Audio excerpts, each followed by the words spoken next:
Personne ne te doit rien. C'est la vérité qui dérange le plus et en même temps celle qui libère le plus quand tu la comprends vraiment. La souffrance commence au moment où tu exiges que la réalité soit différente, que les gens agissent comme tu l'attends, que le monde tourne à ton rythme. Mais la vie n'a jamais signé de contrat avec toi. Tu peux continuer à revendiquer, à te lamenter ou à blâmer tout ce qui est externe, mais cela ne fait que te laisser lié, faible et à la dérive. Le stoïcisme n'est pas une armure froide ni une pose distante. C'est une discipline mentale pour cesser de demander à la vie de changer et commencer à changer toi-même. Il ne s'agit pas de nier la douleur ni de faire semblant que rien ne t'affecte. Il s'agit d'accepter que ta véritable force réside dans la manière dont tu interprètes et réponds à ce qui se passe. Ne contrôle pas le monde, contrôle-toi toi-même, même si cela fait mal à entendre.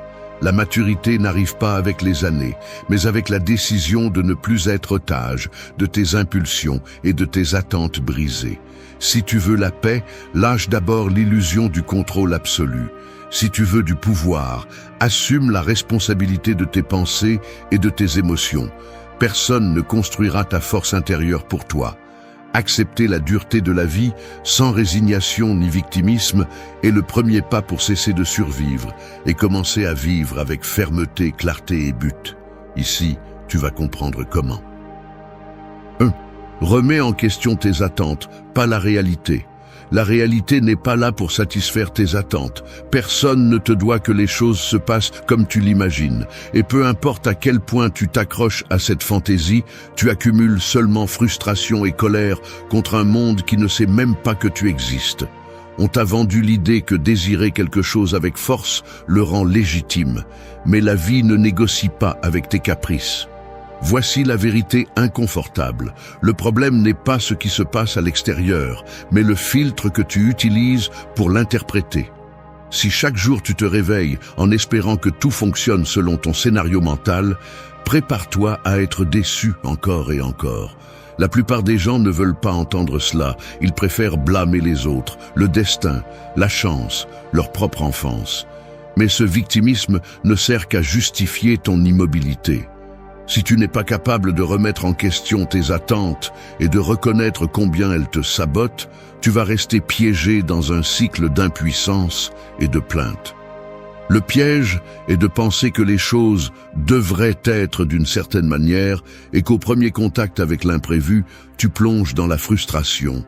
Combien de temps as-tu passé à attendre que les autres changent, que ton patron soit juste, que ton partenaire devine ce dont tu as besoin, que le trafic se dégage juste parce que tu es pressé?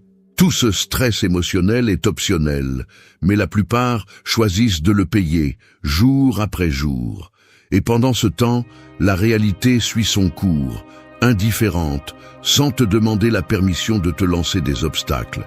Si tu n'apprends pas à regarder en face ce qui est, au lieu de ce que tu crois qu'il devrait être, tu vas vivre avec une dette émotionnelle constante et vieillir en portant du ressentiment. Arrête d'exiger du monde qu'il s'ajuste à ta mesure. Le seul territoire que tu peux conquérir est ta propre esprit. C'est ici que l'excuse meurt. Il n'y a aucune justification valable pour continuer à remettre ta paix entre les mains de l'imprévisible. Remettre en question tes attentes n'est pas de la résignation. C'est un acte de maturité brutale. C'est entraîner le muscle interne qui te permet de supporter la pression sans te briser. La différence entre une personne ferme et une personne fragile réside dans le type d'attente qu'elle nourrit. La personne forte accepte l'incertitude comme partie du jeu et ne s'enchaîne pas à des rêves fabriqués par l'ego. Le faible se victimise, exige, s'étouffe dans des attentes impossibles et finit par blâmer tout le monde sauf lui-même. La liberté commence lorsque tu cesses de négocier avec la réalité. Ne demande pas au monde de te traiter mieux que tu ne traites ton propre caractère. Si tu veux avancer, commence dès aujourd'hui à briser les chaînes de tes attentes non réalisées. Ce qui te frustre, ce n'est pas la vie, c'est toi-même qui exige des garanties qui n'ont jamais existé. N'attends pas moins de douleur, attends d'être plus fort. Voici la différence entre vivre éveillé ou rester endormi sous le poids de tes propres illusions. 2. Choisis ta réponse, pas ta réaction. Le café refroidit sur la table, tandis que le message inattendu arrive sur ton téléphone.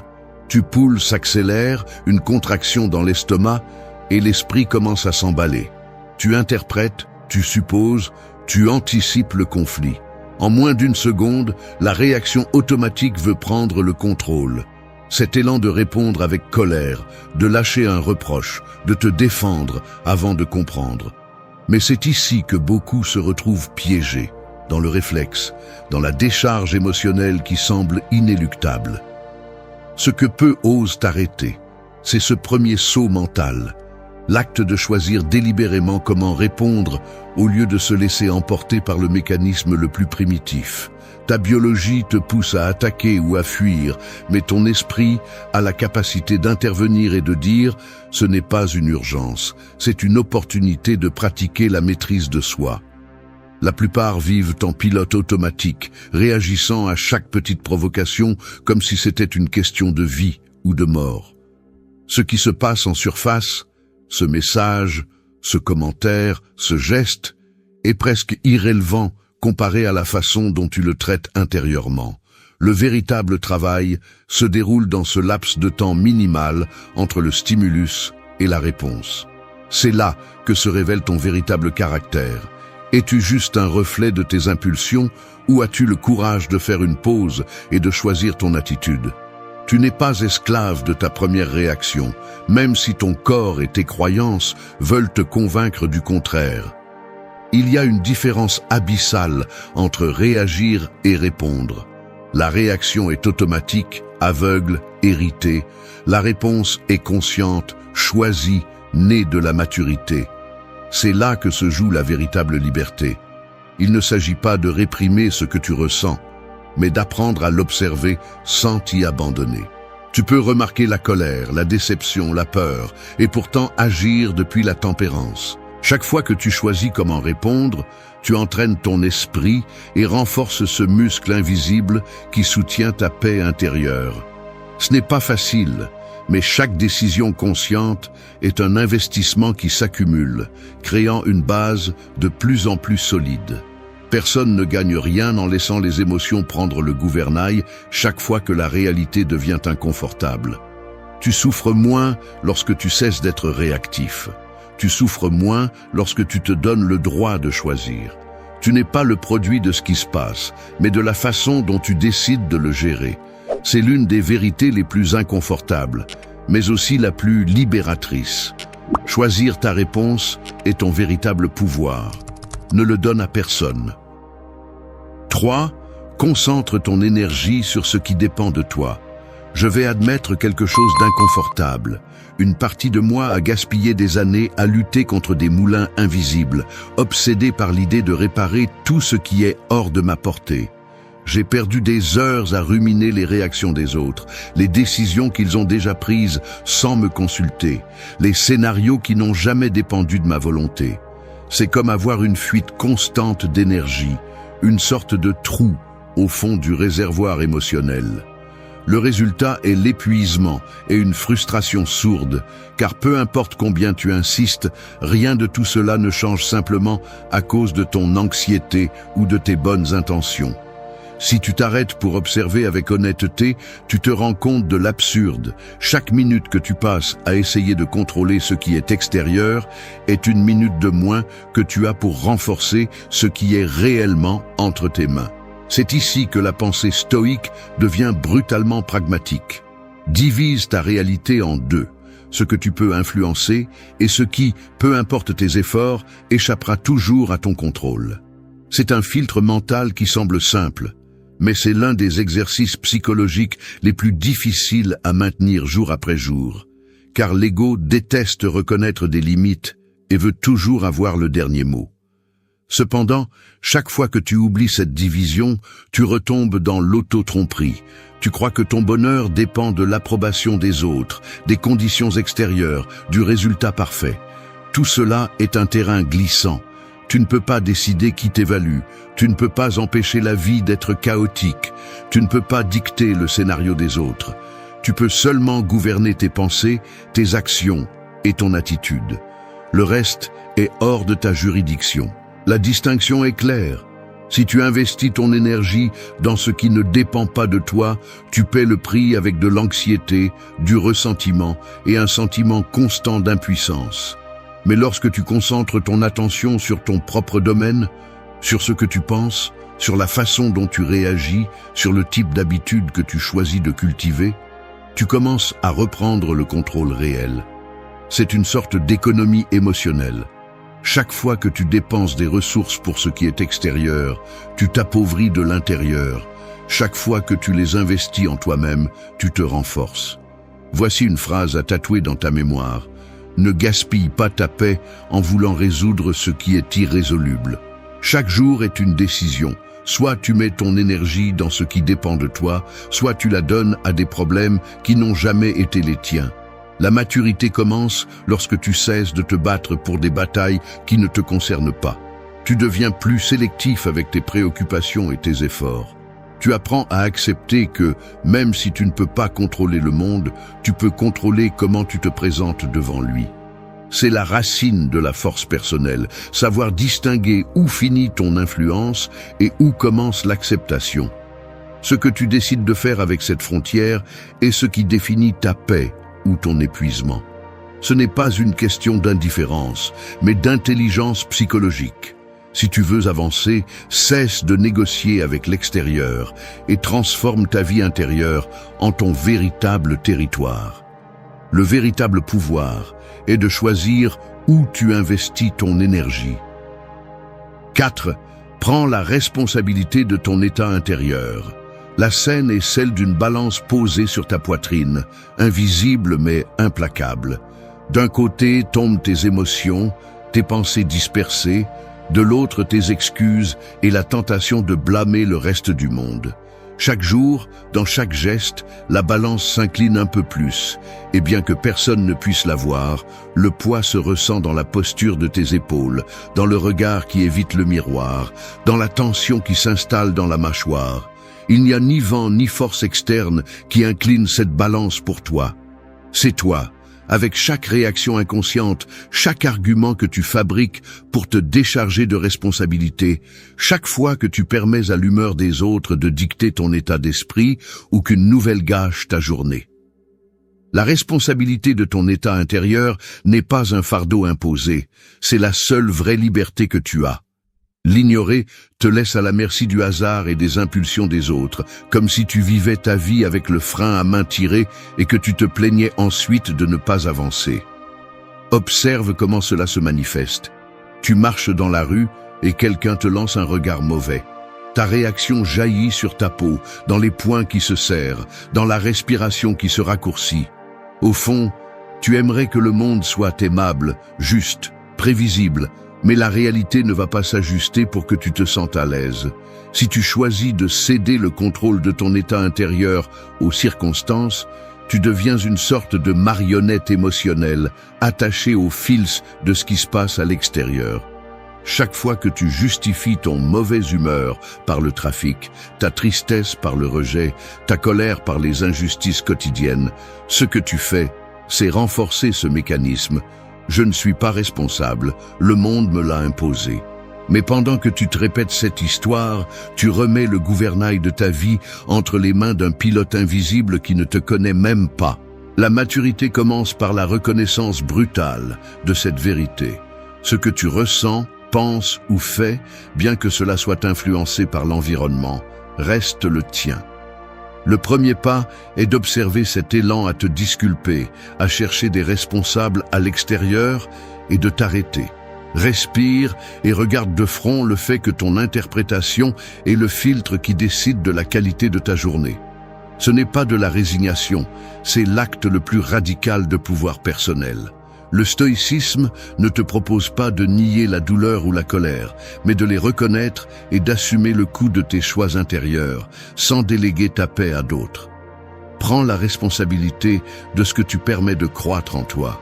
La liberté ne se trouve pas en fuyant la douleur ni en exigeant des garanties externes. La liberté réside dans l'acceptation de ta part et dans l'action avec cohérence, même si le reste du monde est un chaos. Toi seul décides quel type de poids tu portes chaque jour. Personne ne peut devenir fort par délégation. 5. Observe et dirige tes pensées chaque jour.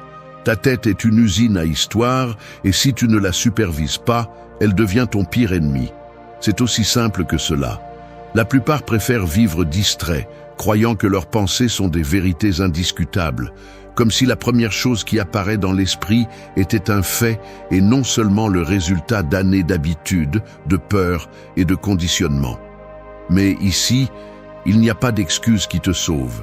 Si tu n'es pas capable d'observer ce que tu penses chaque jour, tu deviens l'otage de tes propres distorsions et tu finis par payer le prix avec de l'anxiété, de l'insécurité et des décisions qui sabotent ta vie. Arrête de prétendre que tu n'as pas de responsabilité sur ce qui se passe dans ta tête. Chaque pensée que tu répètes sans remettre en question est comme signer un chèque en blanc aux vieilles blessures, aux préjugés familiaux et à la paresse mentale qui te fait tant de mal. Il ne suffit pas de vouloir te sentir mieux, tu dois gagner ce droit par la discipline intérieure. Beaucoup se cachent derrière la phrase « je suis comme ça » ou « je ne peux pas m'en empêcher », comme si l'esprit était un animal sauvage, impossible à apprivoiser. C'est l'excuse parfaite pour ne rien faire et rester piégé dans le même cycle de plaintes, de fantômes et d'autolimitation. La vérité inconfortable est qu'à chaque jour, tu as la possibilité de regarder tes pensées comme un surveillant implacable et de décider lesquelles méritent de l'espace et lesquelles doivent être rejetées. Il ne s'agit pas de réprimer ni de nier ce qui te traverse l'esprit, mais d'observer sans compassion ces histoires automatiques qui ne font qu'alimenter l'insécurité et le ressentiment. Si tu ne filtres pas le contenu de ton esprit, les déchets s'accumulent et finissent par intoxiquer chaque partie de ta vie. Tu n'es pas une victime de tes pensées, tu es le réalisateur qui décide quelle sera la narration dominante. Si tu n'assumes pas ce rôle, d'autres le feront pour toi. La pression sociale, l'habitude, la peur, le discours défaitiste que tu répètes sans t'en rendre compte. L'entraînement stoïque n'est pas pour les tièdes ni ceux qui cherchent des solutions faciles. Cela exige que tu t'assoies chaque jour, même une minute, pour interroger la qualité de ce que tu penses. Cette pensée me renforce-t-elle ou me fait-elle sombrer? C'est la seule question dont tu as besoin pour commencer à nettoyer ta maison mentale. Ne te trompe pas, l'autocontrôle se construit à travers l'inconfort de regarder ta propre médiocrité mentale et d'avoir le courage de faire un pas différent.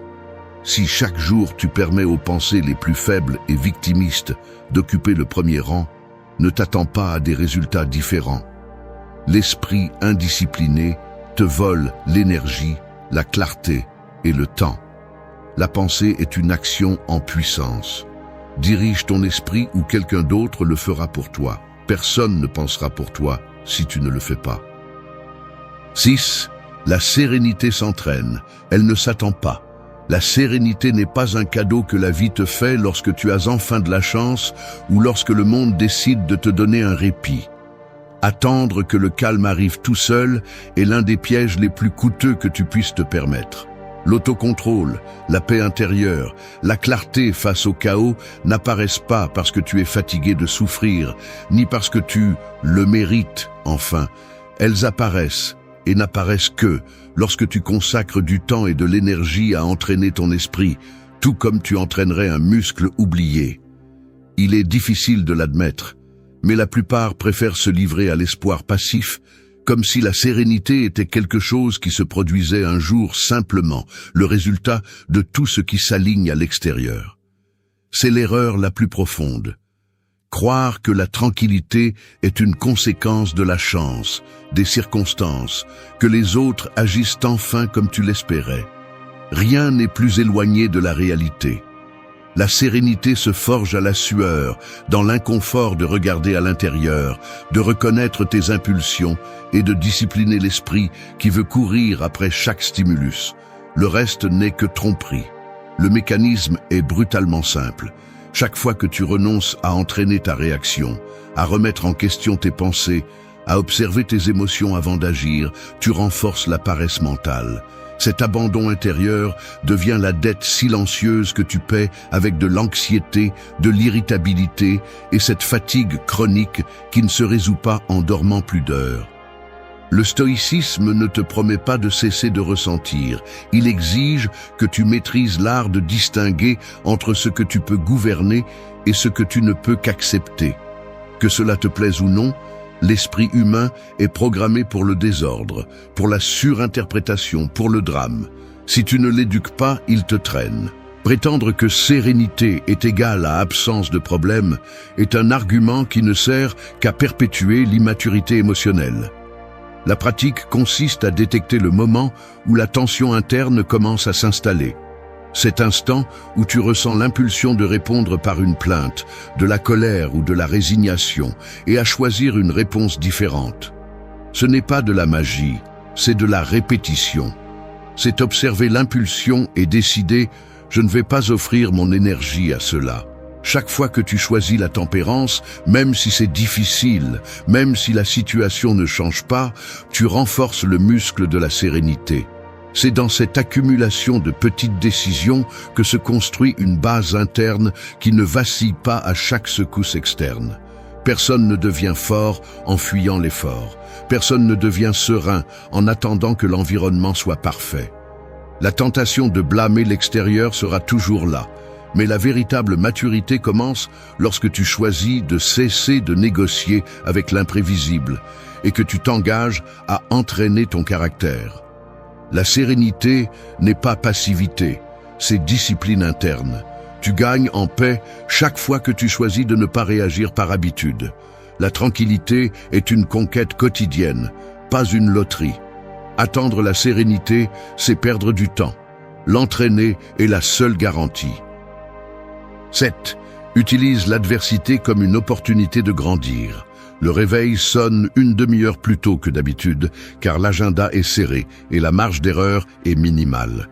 Le café est plus amer que d'habitude. Tu sors de chez toi juste au moment où il commence à pleuvoir. Et cerise sur le gâteau, les transports en commun décident de prendre du retard ce jour-là où tu ne peux pas te permettre d'arriver en retard. Tout semble s'aligner contre toi, une séquence de petites contrariétés qui, cumulées, menacent de ruiner ton moral avant même que la journée ne commence. Ici, à cet instant où l'inconfort s'accumule et où l'irritation pointe le bout de son nez, se joue la différence entre suivre le script automatique de la plainte ou utiliser l'adversité comme un outil pour polir ton caractère. Il ne s'agit pas de romantiser le malaise, ni de faire semblant que tout a un côté positif. Il s'agit de comprendre, sans anesthésie, que chaque obstacle révèle l'état réel de ton entraînement mental. La vie ne demande pas si tu es prêt, elle se produit simplement, et chaque fois que quelque chose tourne mal, tu as l'opportunité d'analyser ta réponse avec froideur. Te laisses-tu emporter par la frustration et remets-tu ton énergie à la colère, ou choisis-tu d'utiliser ce contretemps comme une sorte de laboratoire psychologique où se teste la solidité de tes habitudes internes? Le mécanisme est clair. Face à l'adversité, l'esprit cherche des coupables ou des excuses pour justifier le malaise. C'est le chemin le plus facile, celui qui ne nécessite ni effort ni autocritique. Mais c'est justement là que se trouve la marge de croissance. Si chaque contrariété est une menace, tu deviens plus fragile chaque jour. Si chaque contrariété est un signal d'entraînement, alors ta capacité de résistance s'élargit. Le stoïcisme ne propose pas d'ignorer les difficultés, mais de les utiliser comme un miroir qui reflète tes faiblesses et tes angles morts. Chaque événement adverse est un scanner de ta maturité émotionnelle. Quand quelque chose te dérange, tu as la possibilité de t'arrêter, d'identifier le mécanisme mental qui s'active et de te demander avec une brutalité honnête quelle partie de ta réaction dépend de toi et laquelle ne dépend pas de toi. Cette observation honnête est la graine de la croissance. Personne ne devient fort dans le confort. Accepter le défi de l'adversité signifie l'analyser froidement. Que contrôles-tu réellement dans ce scénario ? Où offres-tu de l'énergie par habitude et où peux-tu intervenir? Au lieu d'attendre que l'environnement s'adoucisse, tu deviens un expert dans la régulation de ta propre réponse. C'est le seul véritable avantage que tu as, transformer chaque coup en une micro-leçon sur tes limites et tes ressources. L'adversité est le filtre qui sépare l'attente naïve de la force entraînée. Ce n'est que sous pression que se révèle si tes principes sont des convictions ou de simples discours pour des jours tranquilles. Fais de chaque difficulté une salle d'entraînement mental, pas un motif de plus pour la victimisation. Personne ne grandit en fuyant l'inconfort. Ce qui t'irrite aujourd'hui peut être demain le muscle qui soutient ta tempérance. Utilise l'adversité et ne permets pas qu'elle t'utilise. 8. Ne cherche pas un contrôle externe. Cultive ton autocontrôle. Je vais confesser quelque chose dont je ne suis pas fier. Pendant trop d'années, j'ai confondu la sensation de contrôle avec l'acte réel de contrôler. Je passais des heures à vérifier mon téléphone toutes les quelques minutes, attendant des réponses qui n'arrivaient jamais au moment où je le voulais, analysant le ton d'un message, la pause dans une conversation, comme si je pouvais anticiper et façonner la réaction des autres juste avec mon anxiété. Chaque fois que quelque chose sortait du plan, je ressentais cette tension dans la poitrine, le front plissé, les mains se fermant jusqu'à ce que les articulations me fassent mal. Ce que j'appelais s'inquiéter était en réalité une forme déguisée d'essayer de forcer l'environnement à fonctionner à mon rythme. Une illusion qui ne faisait qu'épuiser mon énergie et me laissait piéger dans un cercle vicieux de déception.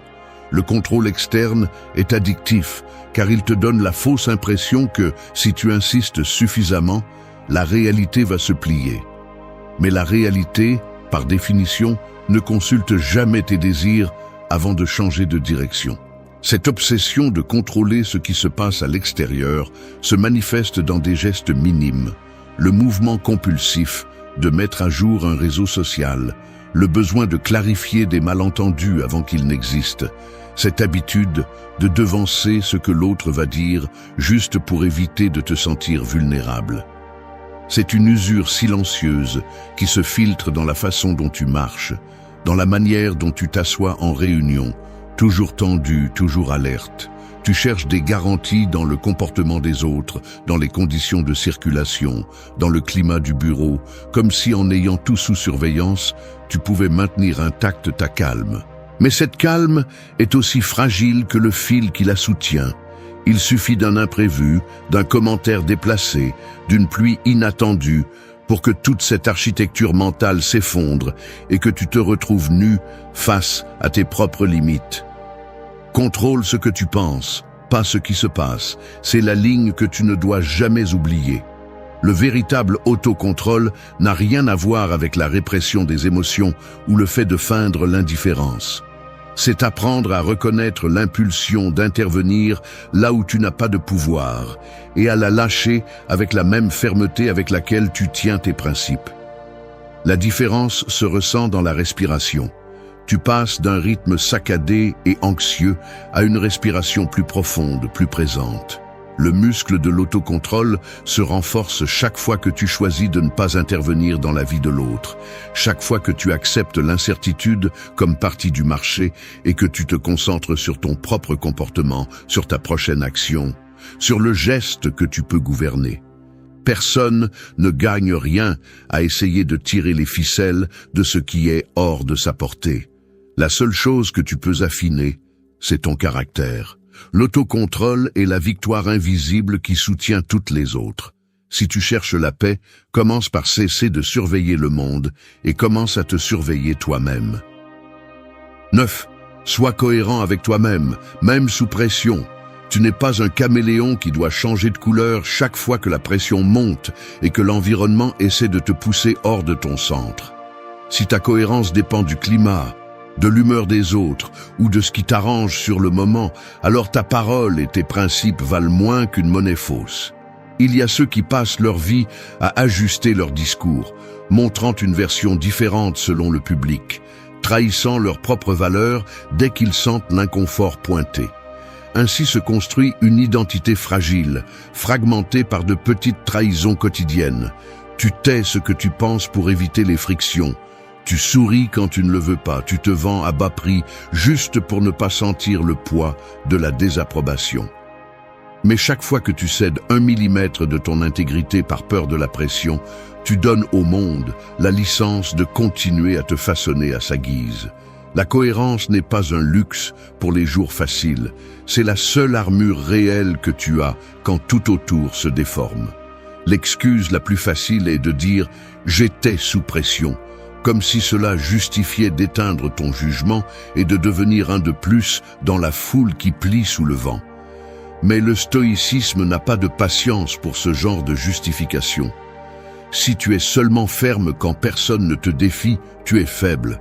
Si ton caractère s'évapore dès que tu sens le regard critique des autres, ce que tu démontres, c'est qu'il n'a jamais été le tien. Tu ne le louais que de temps en temps pour te sentir supérieur en privé. Ici, il n'y a pas de raccourci. La cohérence se teste justement quand ça fait le plus mal, quand il semble que le coût de rester fidèle à soi-même est de perdre quelque chose à l'extérieur. C'est là que se séparent ceux qui agissent par conviction de ceux qui cherchent seulement l'approbation. Ne vends pas ton jugement pour un instant de confort. Cette phrase, tu devrais te la tatouer dans la mémoire. Il ne s'agit pas d'être inflexible ou arrogant, mais de cesser de négocier l'essence pour des miettes d'acceptation. La pression est le cadre parfait pour voir si tes principes sont de vraies convictions ou de simples ornements à exhiber sur les réseaux sociaux. Tu peux tromper l'autre en face, mais tu ne peux jamais échapper au jugement intérieur qui te fait payer ensuite, quand l'euphorie passe et qu'il ne reste que l'écho d'une décision lâche. L'incohérence est une dette qui exige toujours des intérêts. Elle te vole le respect de soi, affaiblit ton caractère et au final te laisse vide, incapable de faire confiance même à tes propres promesses. Ne mets pas ta dignité en vente. La vraie cohérence ne se négocie pas, elle s'entraîne. Choisis d'être fidèle à ton jugement, même si cela coûte. Si tu ne peux pas te maintenir dans les moments difficiles, ce que tu as n'est pas du caractère, c'est une façade. Ne donne pas ton intégrité à la pression du moment.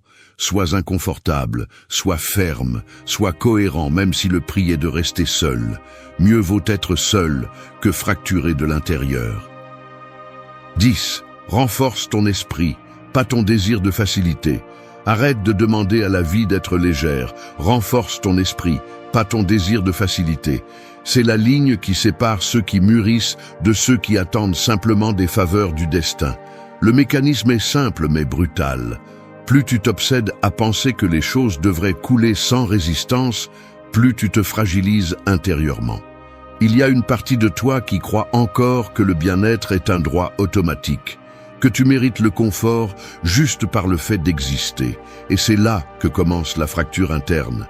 Cette quête obsessive du raccourci, de la voie sans effort, est la machinerie qui alimente ta frustration et ton anxiété.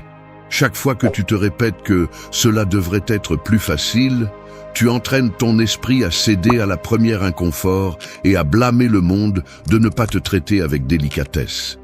Il ne s'agit pas d'être insensible ni de glorifier la souffrance. Il s'agit d'affronter le fait que la facilité n'a jamais préparé personne à résister à la pression réelle. Au fond, ce qui te fragilise, ce n'est pas l'obstacle, c'est l'idée que tu ne devrais pas avoir à y faire face. L'esprit, lorsqu'il s'habitue à esquiver l'effort, devient fragile, accro à la récompense immédiate et hostile au moindre effort soutenu. Si ton objectif est que la vie cesse de te défier, tu te condamnes à une existence de plainte et de ressentiment. Chaque fois que tu choisis le confort vide, tu renforces l'habitude de fuir la responsabilité interne. C'est ainsi que s'installe l'auto-tromperie.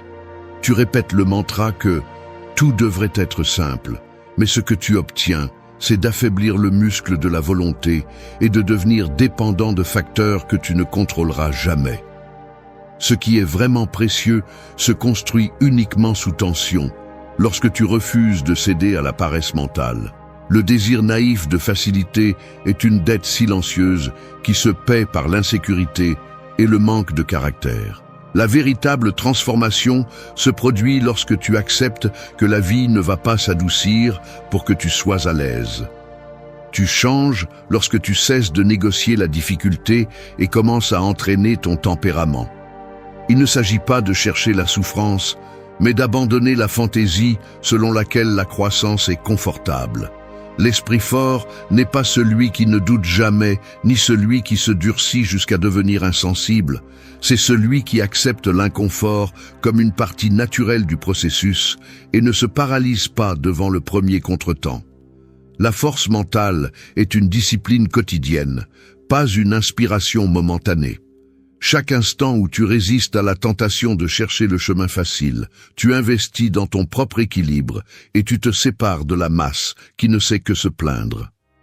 Le véritable pouvoir est d'être prêt à affronter les difficultés, pas de désirer que tout soit facile. Si tu cherches la stabilité, arrête de prier pour le confort et commence à entraîner ta capacité à supporter et à surmonter. Personne ne mûrit en fuyant l'effort. Ne deviens pas l'otage de ton désir de confort.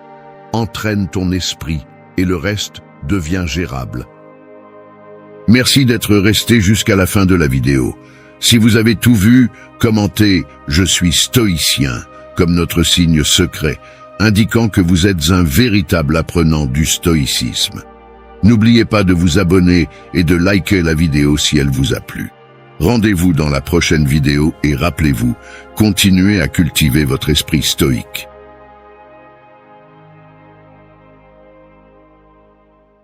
Il y a une vérité inconfortable que peu de gens veulent accepter. Lorsque tu te retires vraiment, quand il n'y a plus de mots, ni d'explications, ni même de ressentiment, l'autre le ressent comme une fracture irréversible. Il ne s'agit pas de distance physique ni de bloquer des messages, mais d'une fermeture interne, presque chirurgicale, où l'autre personne n'a plus accès à ce qui a un jour exercé son pouvoir sur toi. Ce moment où tu ne valides plus, ne justifies plus, ne te bats plus ni ne réclames, est le point où tu cesses de porter un poids qui n'était pas le tien. Le stoïcisme le souligne clairement. Ce qui dépend de toi, c'est ta réaction, pas le comportement des autres. Et quand tu choisis le silence, non pas comme une punition mais comme une protection, la dynamique s'effondre car il n'y a plus de combustible pour le jeu émotionnel. Beaucoup de gens craignent d'être froids ou détachés, mais la réalité est que cette coupure radicale est le seul langage qui interrompt des décennies de manipulation et d'épuisement. L'absence définitive n'est pas une vengeance, c'est un acte de soin de soi. Celui qui veut vraiment retrouver sa dignité et sa paix apprend à cesser de négocier avec celui qui ne sait que cumuler des dettes émotionnelles. Personne n'est obligé de rester prévisible, ni de faciliter le retour de celui qui cherche seulement à vérifier s'il peut encore tirer tes ficelles. La seule chose que tu dois te dire est ceci: le silence ne se malinterprète jamais, il ne se ressent que. La cohérence interne, bien qu'elle fasse mal au début, est le filtre définitif qui sépare le respect de soi de la dépendance. C'est ici que commence le processus de retrouver ton centre. 1. Retire ta présence, récupère ton pouvoir. La vérité est simple et brutale. Tant que tu es présent, tu continues à perdre. Ne te trompe pas. La fantaisie que ton absence fera réfléchir l'autre si tu laisses une porte entrebâillée n'est qu'un tranquillisant mental, une excuse pour ne pas affronter la peur de lâcher prise. Si tu maintiens ton énergie autour de cette relation, même si tu t'éloignes physiquement ou te tais pendant quelques jours, tu continues à participer au même jeu. C'est comme prétendre cesser de porter un sac à dos lourd juste parce que tu le lâches une minute, mais tu ne l'abandonnes jamais complètement. Il ne te surprendra donc pas que l'autre personne continue à calculer, à attendre ta réaction et à mesurer chaque silence de ta part comme s'il faisait partie d'une négociation. La seule façon de récupérer ton pouvoir est de couper l'accès à ton monde intérieur, sans explication, sans drame, sans message ambigu qui tente de provoquer des réponses. Celui qui cherche à justifier son retrait, en réalité, cherche à être poursuivi. À quoi bon maintenir cette dette émotionnelle? Si tu cherches encore à ce que l'autre comprenne, te reconnaisse ou se repente, tu es toujours lié, et ils ont la clé. Le véritable silence n'est pas l'absence de mots, c'est l'absence de disponibilité émotionnelle. Ce n'est pas une distance physique, c'est cesser d'organiser tes pensées et tes journées autour de ce que ce lien attend de toi. C'est ici que la plupart échouent. Ils confondent le distancement avec une arme, alors qu'en réalité, la seule force réelle réside dans le détachement total, dans l'indifférence établie depuis une clarté intérieure qui n'admet pas de retour en arrière. C'est inconfortable, car ton identité s'est probablement construite autour d'être ce pilier émotionnel, celui qui soutient, celui qui résout, celui qui ne disparaît jamais complètement. Mais cette image finit par être un masque qui n'accumule que de la frustration et te maintient dans une position de désavantage. Tu perds de l'énergie chaque fois que tu vérifies s'il y a des messages, chaque fois que tu hésites à répondre ou non, chaque fois que tu analyses si ton silence est trop dur. Chaque fois que ta paix dépend de la réaction de l'autre, tu as remis ton pouvoir. Il ne s'agit pas de faire l'indifférent, mais d'être indifférent. Le contrôle ne se récupère pas en quémandant des explications, ni en élaborant des silences stratégiques. Il se récupère quand tu cesses d'attendre, quand il n'y a plus aucune trace d'espoir de retour, quand tu acceptes que la relation telle que tu la connaissais est terminée pour toujours. Le retrait qui transforme n'est pas celui qui cherche à punir, mais celui qui ferme l'accès à ton énergie, celui qui cesse d'alimenter le cycle de dépendance et de manipulation. Si tu décides de te retirer, fais-le avec la conviction que tu n'as pas besoin d'être compris, ni pardonné, ni même regretté. Fais-le parce que ta dignité, ta sérénité et ton avenir pèsent plus que toute validation externe. Il y a ceux qui affirment vouloir la paix, mais qui restent attachés à l'attente d'une réaction, d'une excuse, d'une reconnaissance. Ce n'est pas la paix, c'est de la peur, déguisée en espoir. Si tu te justifies encore, tu attends toujours. Si tu vérifies encore ton téléphone en pensant à cette personne, tu cèdes toujours du terrain. La véritable liberté est interne et définitive. Le pouvoir revient lorsque l'accès se termine. Il n'y a pas de contrôle sans absence réelle. Ce ne sont pas de belles phrases, ce sont des vérités. Lorsque tu retires ta présence et élimines la prévisibilité, le jeu se termine, car l'autre personne n'a plus de moyens d'entrer dans ton monde. Il n'y a pas de retour en arrière, ni de rechute possible lorsque la clarté intérieure a fait le travail. Le silence soutenu et l'absence ferme ne sont pas des punitions. Ce sont une déclaration d'autonomie. La paix arrive lorsque tu cesses de négocier avec toi-même et fais ce que tu sais que tu dois faire. Ici, il n'y a pas de magie, juste la décision de ne plus payer avec ton énergie pour une relation qui n'a jamais été équitable. Vas-tu continuer à donner ta dignité pour que l'autre ne soit pas gêné? Soit tu choisis de te retirer vraiment et de récupérer ta vie, soit tu continues à faire partie d'un système qui ne fonctionne que parce que tu l'alimentes. 2. Le silence intérieur désarme toute manipulation. Tu te réveilles et presque sans y penser, tu vérifies ton téléphone. Non pas parce que tu attends quelque chose de particulier, mais à cause de cette habitude automatique qui s'installe lorsque ta paix dépend d'une notification, d'un signe, de n'importe quoi qui réactive le cycle. Voici le premier piège. L'esprit entraîné à anticiper, interpréter et réagir à ce que l'autre fait ou ne fait pas. Derrière cette micro-action quotidienne se cache le véritable mécanisme de la manipulation émotionnelle, l'accès constant à ton espace mental. Le silence extérieur peut sembler suffisant, mais si à l'intérieur tu continues à tourner en rond sur la même histoire, si chaque geste de ta part est une réponse anticipée au possible mouvement de l'autre personne, alors le contrôle ne change jamais de main. La manipulation a juste besoin d'une chose pour survivre, que tu restes disponible, même en secret.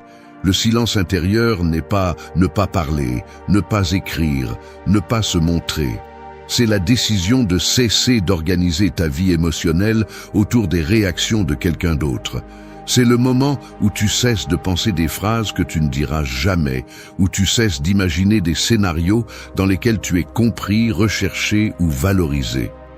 La véritable coupure se produit lorsque l'autre n'occupe plus le centre de la salle dans ton esprit, lorsque ses mouvements cessent d'importer parce que tu as changé le point de référence.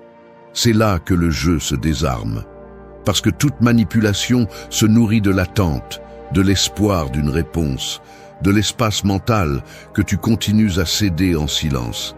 À l'instant où tu deviens neutre à l'intérieur, l'autre perd la carte. Il ne sait plus comment entrer, ni quelle manette toucher, parce que ton monde cesse de tourner autour de sa présence ou de son absence. Cette neutralité n'arrive pas par accident.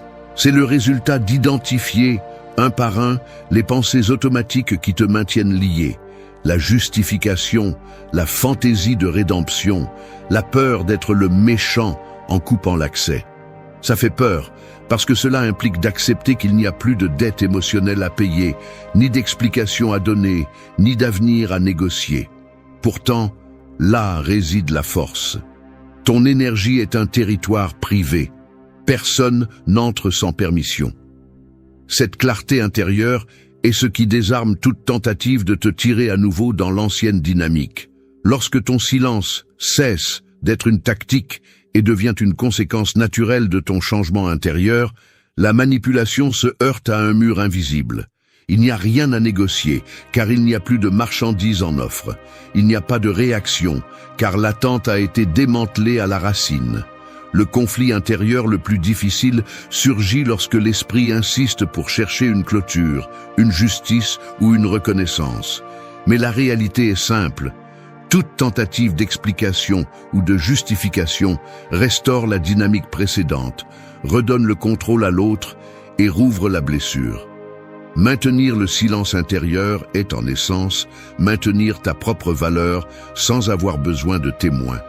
Il ne s'agit pas de bloquer les émotions, mais de cesser d'investir de l'énergie en celui qui ne sait que prendre et jamais rendre. Tu t'entraînes à laisser passer l'impulsion de réagir, à ne pas chercher de signes là où tu trouvais auparavant du sens. Ici, la seule cohérence qui compte est celle que tu as avec toi-même. La neutralité est la véritable clôture. Le reste n'est que bruit qui te détourne. Lorsque ta vie mentale n'orbite plus autour de cette relation, l'autre le ressent, même sans mots. C'est l'absence totale de disponibilité qui détruit finalement toute tentative de manipulation. Et alors, pour la première fois depuis longtemps, tu récupères le contrôle réel, celui de ton attention, de ton énergie et de ton avenir. 3. N'explique pas ton absence, protège ta paix. Il y a une partie de toi qui veut encore expliquer.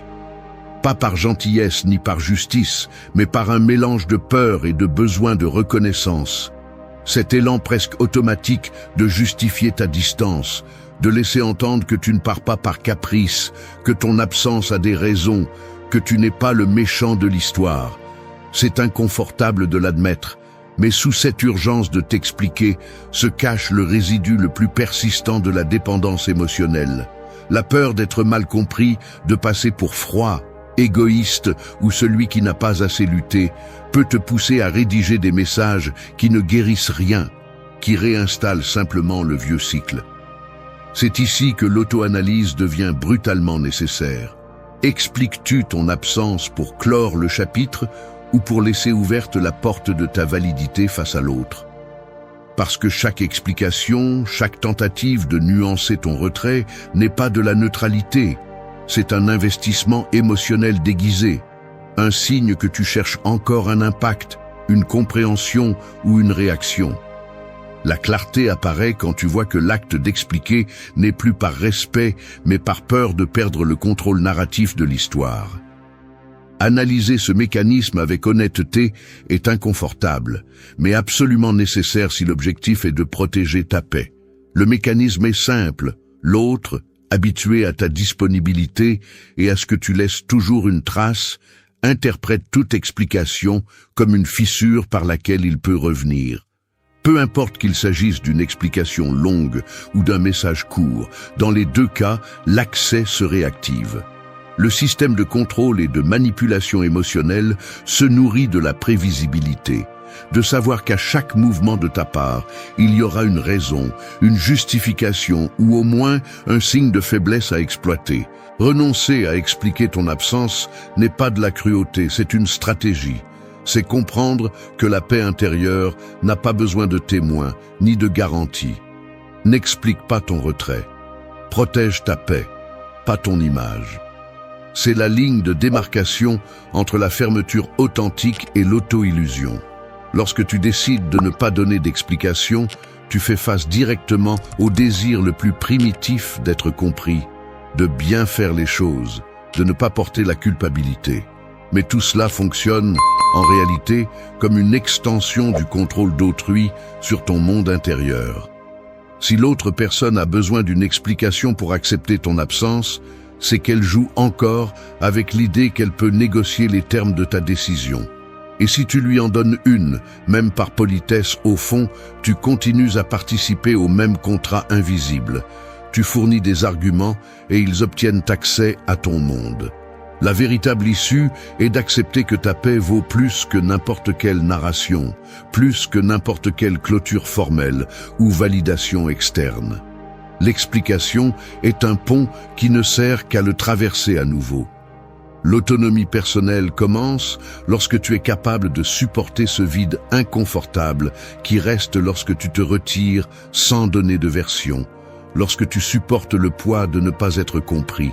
Et pourtant, choisis de ne pas intervenir dans ce récit. L'analyse stratégique est claire. Chaque fois que tu expliques, tu perds du terrain. Chaque fois que tu justifies, tu restaures la dynamique précédente. La protection de ta paix n'est pas une réaction, c'est une décision anticipée. Tu établis une limite et tu la maintiens, même si à l'intérieur, la tentation de clarifier, d'adoucir, d'être perçu comme juste brûle.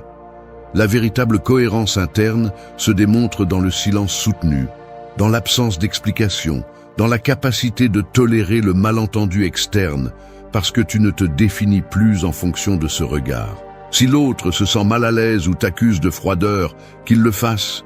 Ta responsabilité n'est pas de réparer la perception d'autrui, mais de garder l'espace où tu construis ta propre tranquillité. Lorsque l'accès se ferme vraiment, la dynamique se termine. Il n'y a pas de négociation possible, pas de retour en arrière, car il n'y a plus d'énergie investie dans le cycle. C'est ça, protéger ta paix, même si personne d'autre ne le comprend. L'absence ne s'explique pas et ne se négocie pas. Elle se maintient depuis la conviction, pas depuis la culpabilité. Voici le prix de la liberté intérieure, choisir ta paix, même si cela signifie renoncer à ce que l'autre comprenne. 4. Brise la prévisibilité, brise le cycle. Une horloge à pendule, oscillant dans la pénombre, marque le rythme d'une routine qui ne change pas. Chaque mouvement est prévisible, chaque son anticipé et, bien qu'à première vue cela semble inoffensif, ce va-et-vient constant soutient l'illusion que tout reste sous contrôle. C'est ainsi que fonctionne la prévisibilité dans une relation brisée. Tu es le pendule qui ne s'arrête jamais, délivrant des signaux, des réponses, des gestes que l'autre connaît déjà par cœur. Le cycle se nourrit de ces petits automatismes. Le salut qui ne manque jamais, la réaction prévisible face à un message ambigu, la pause exacte avant de répondre à une réclamation, l'explication qui arrive toujours, même si tu jures que ce sera la dernière. Chacune de ces micro-actions expose la carte interne de ta disponibilité, et tant que tu restes dans ce rythme, l'autre sait exactement où appuyer pour obtenir ce qu'il cherche. Briser le cycle implique d'abord de cesser de te mouvoir au rythme que l'autre attend. Il y a un moment concret, presque physique, où tu cesses de répondre de manière automatique. Le téléphone vibre et tes mains ne se précipitent plus sur l'écran. La pensée de clarifier ou de justifier se présente, mais tu ne la laisses pas avancer. C'est un changement qui se ressent dans le corps, le regard qui ne cherche plus des traces d'approbation, le dos qui se redresse quand tu décides de ne pas entrer dans le jeu habituel, le silence qui n'est plus une pause stratégique, mais une absence complète d'attente.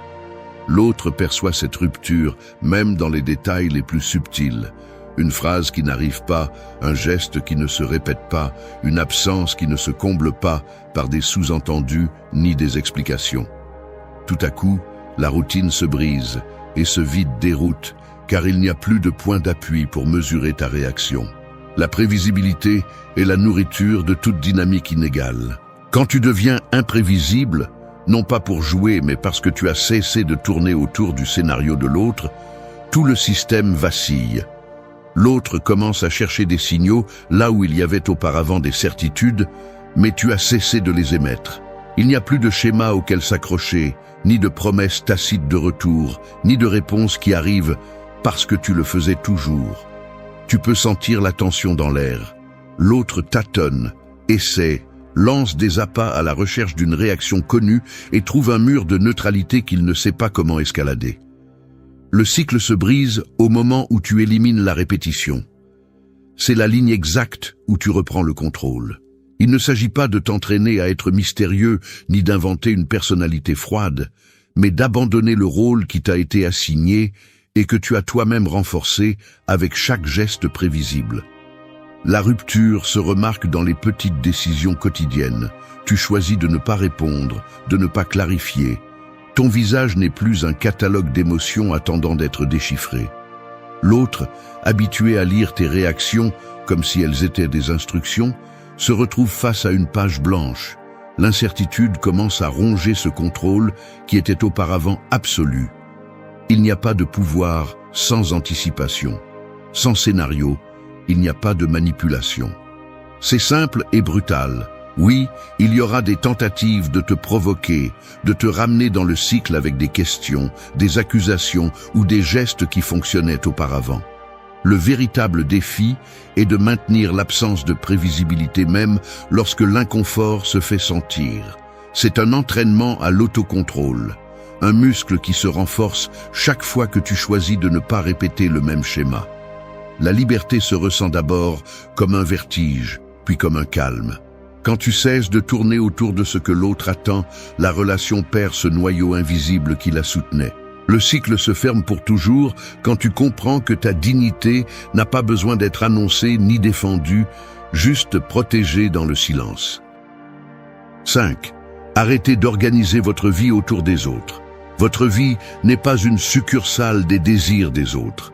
C'est brutal, mais la plupart de vos journées continuent de tourner autour de ce que l'autre fait, dit ou ne fait pas. Et chaque minute que vous passez à calibrer votre humeur selon la température émotionnelle de quelqu'un d'autre, vous vous videz. Ne l'adouciez pas. Si vous organisez vos plans, vos horaires, vos émotions et même vos silences en fonction d'une autre personne, vous vous êtes effacé de la carte. Peu importe combien d'excuses vous vous inventez pour le justifier. Je fais juste preuve d'empathie. C'est par respect. Je veux éviter les conflits. Mensonge. C'est de la peur. C'est la peur de faire face à votre propre vide, de ne pas savoir quoi faire de votre temps, de découvrir que votre identité est si collée à la validation des autres que vous ne pouvez pas vous souvenir de la dernière fois où vous avez décidé quelque chose sans attendre une réaction. Arrêtez de vous mentir. Chaque fois que vous reportez vos décisions en attendant l'approbation de l'autre partie, vous vous déclarez incapable de gouverner votre propre vie. Et cela se paie cher, avec de l'anxiété, de la frustration, avec un sentiment de petitesse qui s'installe et ne vous lâche pas. La dépendance émotionnelle ne se soutient pas par de grands gestes, mais par des milliers de micro-décisions quotidiennes où vous cédez votre pouvoir et vous ne le remarquez même pas. C'est ce choix invisible d'attendre une réponse avant d'avancer, d'ajuster vos mots pour éviter le mécontentement, de planifier vos journées autour de la possibilité d'une rencontre ou d'une excuse. On vous a entraîné à croire que prendre soin du lien signifie sacrifier votre centre, mais ce que vous parvenez à faire, c'est alimenter l'asymétrie. L'autre personne s'habitue à ce que tout tourne autour d'elle, et quand vous essayez enfin de mettre une limite, elle le vit comme une trahison. Mais la véritable rupture réside dans le fait de cesser de prioriser ce qu'ils attendent et de commencer à demander, sans filtre, « Que veux-je ?» peu importe si cela plaît ou dérange l'autre. Ce muscle est atrophié. C'est pourquoi il est si difficile de l'exercer. C'est pourquoi vous cherchez des excuses, vous reportez, vous vous convainquez que ce n'est pas le bon moment. Arrêtez de vous mentir. La dignité n'attend pas son tour. Lorsque vous cessez d'organiser votre vie autour des autres, il ne s'agit pas seulement de couper un contact ou de bloquer un numéro. Il s'agit de reprogrammer votre esprit pour cesser de demander en silence si ce que vous faites sera bien vu, ou si cela provoquera une réaction. C'est un entraînement inconfortable. On a l'impression d'être nu en public, sans le refuge de cette attente constante. Mais c'est là que commence la reconstruction. Parce que personne ne va vous rendre le temps perdu, ni récompenser votre sacrifice silencieux. La seule chose que vous parvenez à faire, en étant le satellite de quelqu'un d'autre, c'est de vous perdre dans l'orbite de ses besoins. Les gens forts ne négocient pas leur centre. Les gens forts ne demandent pas la permission d'exister. Le pas décisif est de choisir vos priorités, même si cela dérange, d'avancer même si vous ne recevez pas d'approbation, et de soutenir le regard quand on essaie de vous blâmer, de ne plus tourner autour de leur monde. Parce que oui, ils vont vous accuser d'égoïsme, de froideur, d'ingratitude. C'est le prix à payer pour retrouver votre autonomie. Préférez la solitude plutôt que l'esclavage émotionnel. Votre vie est à vous. Personne n'a le droit de la programmer à votre place. Vous ne retrouverez pas votre paix tant que vous continuerez à mesurer chaque pas avec la règle de leurs attentes. Il est temps de cesser d'être le personnage secondaire de votre propre histoire. Si vous ne vous choisissez pas, personne ne le fera pour vous. Arrêtez de demander la permission d'être qui vous êtes. La seule validation dont vous avez besoin est celle que vous vous donnez lorsque, enfin, vous vous placez au centre de votre vie. 6. Maintenez la neutralité. Éliminez le jeu de pouvoir. La neutralité n'est pas une pause, c'est la frontière définitive entre le soin de soi et l'abandon de soi.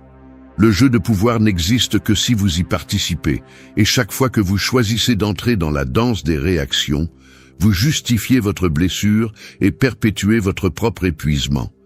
L'autre peut essayer n'importe quelle stratégie, provocation, silence, messages ambigus, mais tout s'effondre au moment où vous cessez de répondre par le désir d'influencer, de clarifier ou de vérifier que votre absence pèse. La vérité inconfortable est que, tant que vous ne lâchez pas le besoin d'avoir le dernier mot ou d'être reconnu, vous restez lié à une dynamique qui ne fait que vous consommer.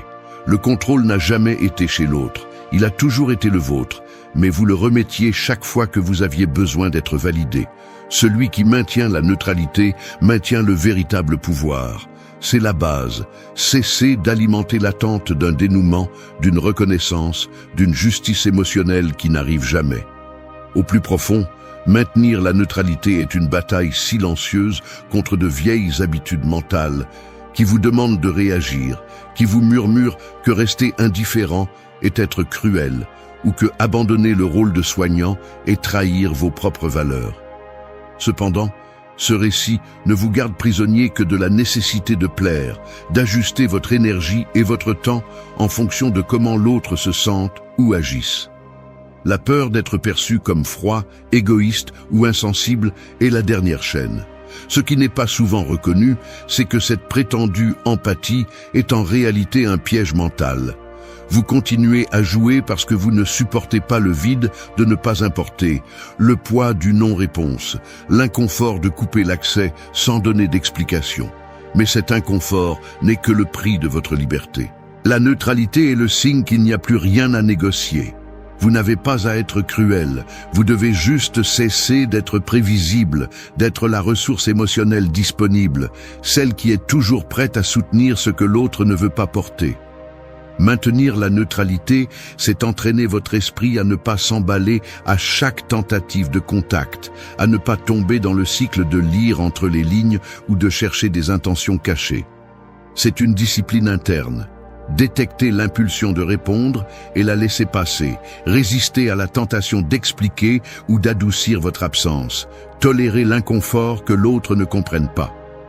Il ne s'agit pas de bloquer les émotions, mais de cesser d'investir dans une dette émotionnelle qui ne fait que croître et n'est jamais réglée. C'est ici que beaucoup échouent, car ils confondent neutralité avec froideur, alors qu'en réalité, c'est une forme de respect radical envers soi-même. La neutralité brise le jeu car elle élimine la variable la plus importante, la réaction. Sans elle, le système s'effondre. L'autre peut insister, mais là où il trouvait auparavant un terrain fertile, il n'y a maintenant qu'une limite immuable. Lorsque vous maintenez la neutralité, vous cessez de projeter des scénarios futurs, d'attendre des réponses, d'organiser vos journées autour de ce qui pourrait se passer. Vous récupérez votre attention et votre énergie, et dans cet espace apparaît une clarté brutale. Vous n'avez plus à prouver quoi que ce soit, à justifier quoi que ce soit, à attendre quoi que ce soit. La relation perd son centre parce que vous le redonnez à vous-même. Ce qui était auparavant une lutte constante pour le contrôle se transforme en une décision ferme de ne pas participer au jeu. Le pouvoir est dans l'absence de réaction. C'est la liberté que personne ne peut vous enlever. Et bien qu'au début cela soit difficile, avec le temps, la neutralité devient votre état naturel. Parce que ce qui vous définit désormais, ce n'est plus ce que vous faites ou ne faites pas pour l'autre, mais ce que vous choisissez de soutenir pour vous-même. 7. Ne cherche pas de clôture en dehors de toi. Tu sors du travail, tu montes dans les transports, tu ouvres le chat par habitude et tu relis la dernière conversation. Tu cherches un signe, un indice de clôture, la preuve que tout s'est terminé de manière claire ou du moins juste. Cet élan est aussi automatique que respiré. L'esprit veut une fin ordonnée, une certitude venant de l'extérieur qui lui permette d'archiver l'histoire et d'avancer. Sans t'en rendre compte, ce mécanisme te maintient attaché à l'attente que l'autre, avec un message, des excuses ou une explication, te libère du poids que tu portes encore. Mais cet espoir est le piège ultime. En pratique, chercher la clôture en dehors de soi, c'est céder le contrôle sur sa propre paix et sa narration interne.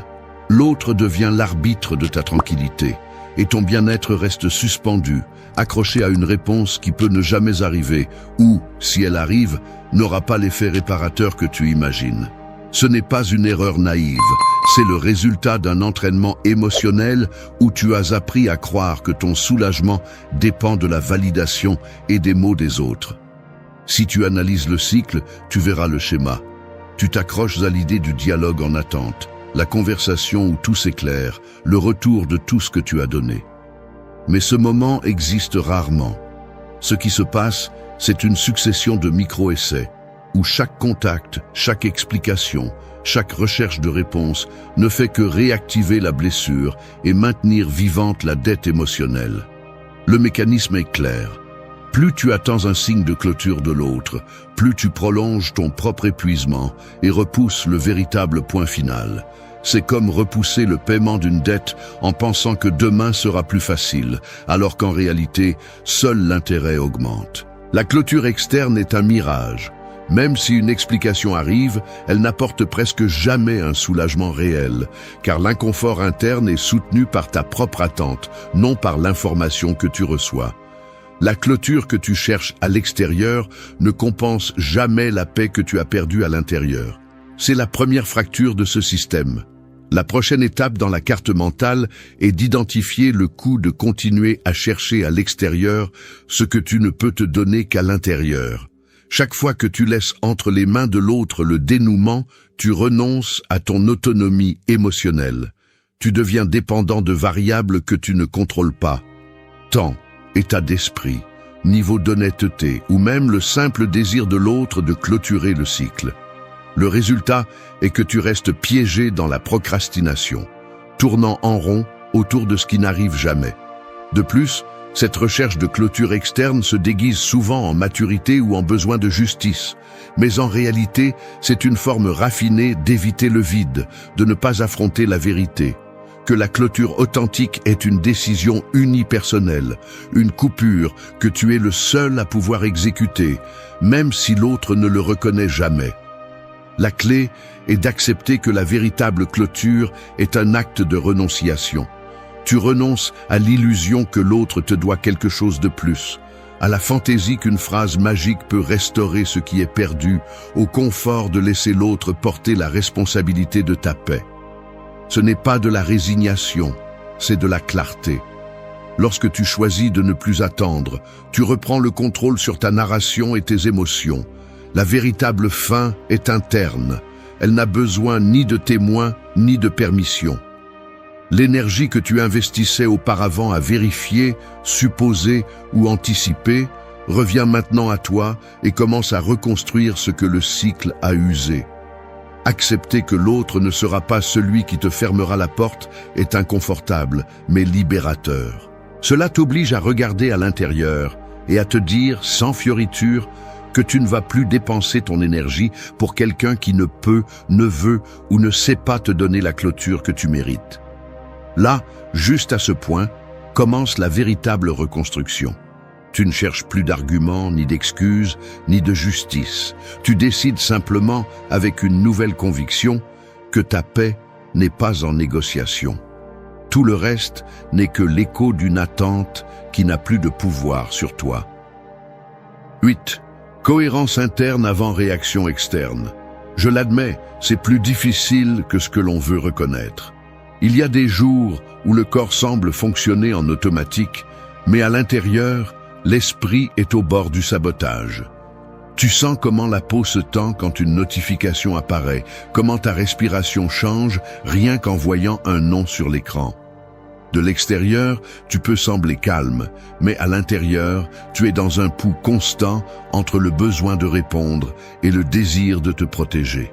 Le conflit est brutalement physique, une pulsation dans la gorge, un nœud dans l'estomac, les mains qui parcourent le téléphone, même si tu sais déjà que tu ne devrais pas.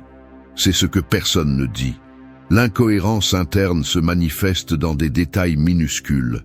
Dans le corps, dans cet élan de répondre, quand tu sais que la seule chose que tu devrais faire est de garder le silence.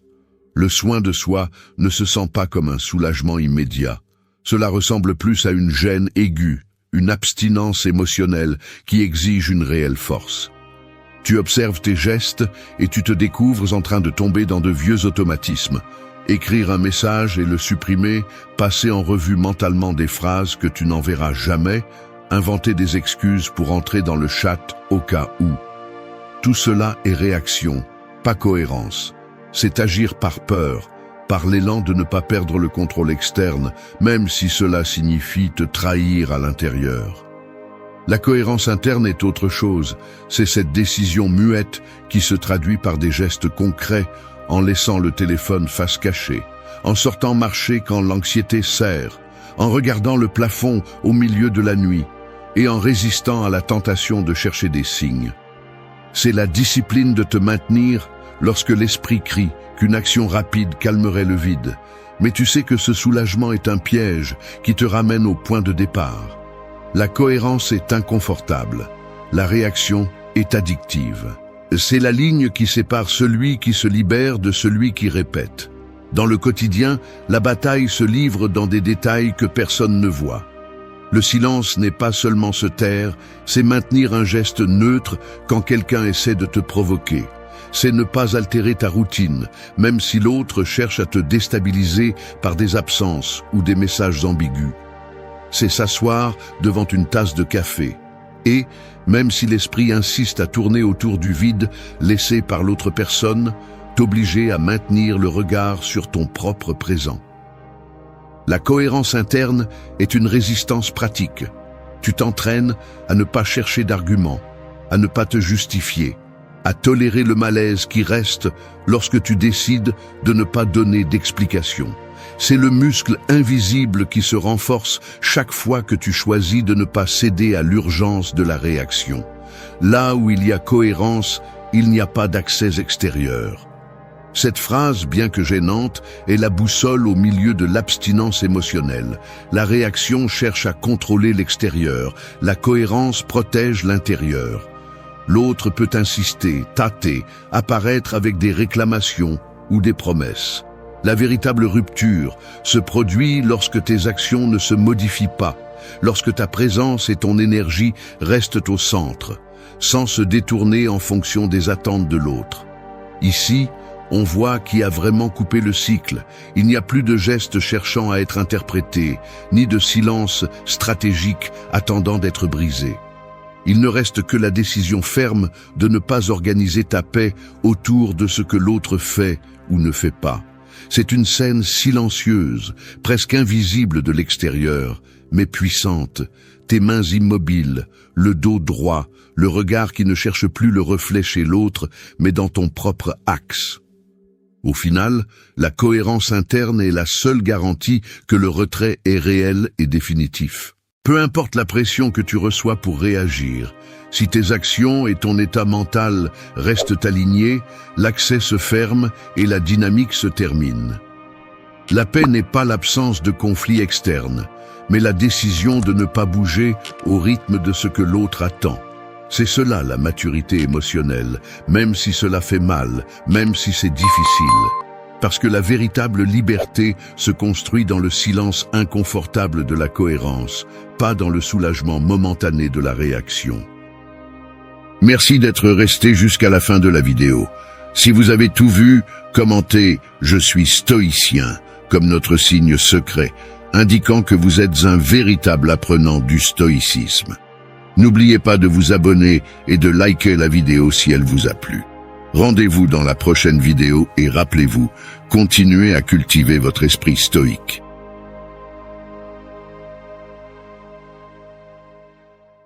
Presque personne ne l'admet, mais la plupart des adultes ne changent pas. Ils s'habituent simplement à de nouvelles distractions et leur prix augmente. Avec le temps, la vie devient une collection d'excuses bien justifiées et de plaisirs immédiats qui ne font que masquer l'usure intérieure. Choisir un loisir semble être un passe-temps, presque un luxe d'adolescent. Mais ce que peu comprennent, c'est qu'avec un engagement sérieux, ce loisir se transforme en un mécanisme brutal de transformation.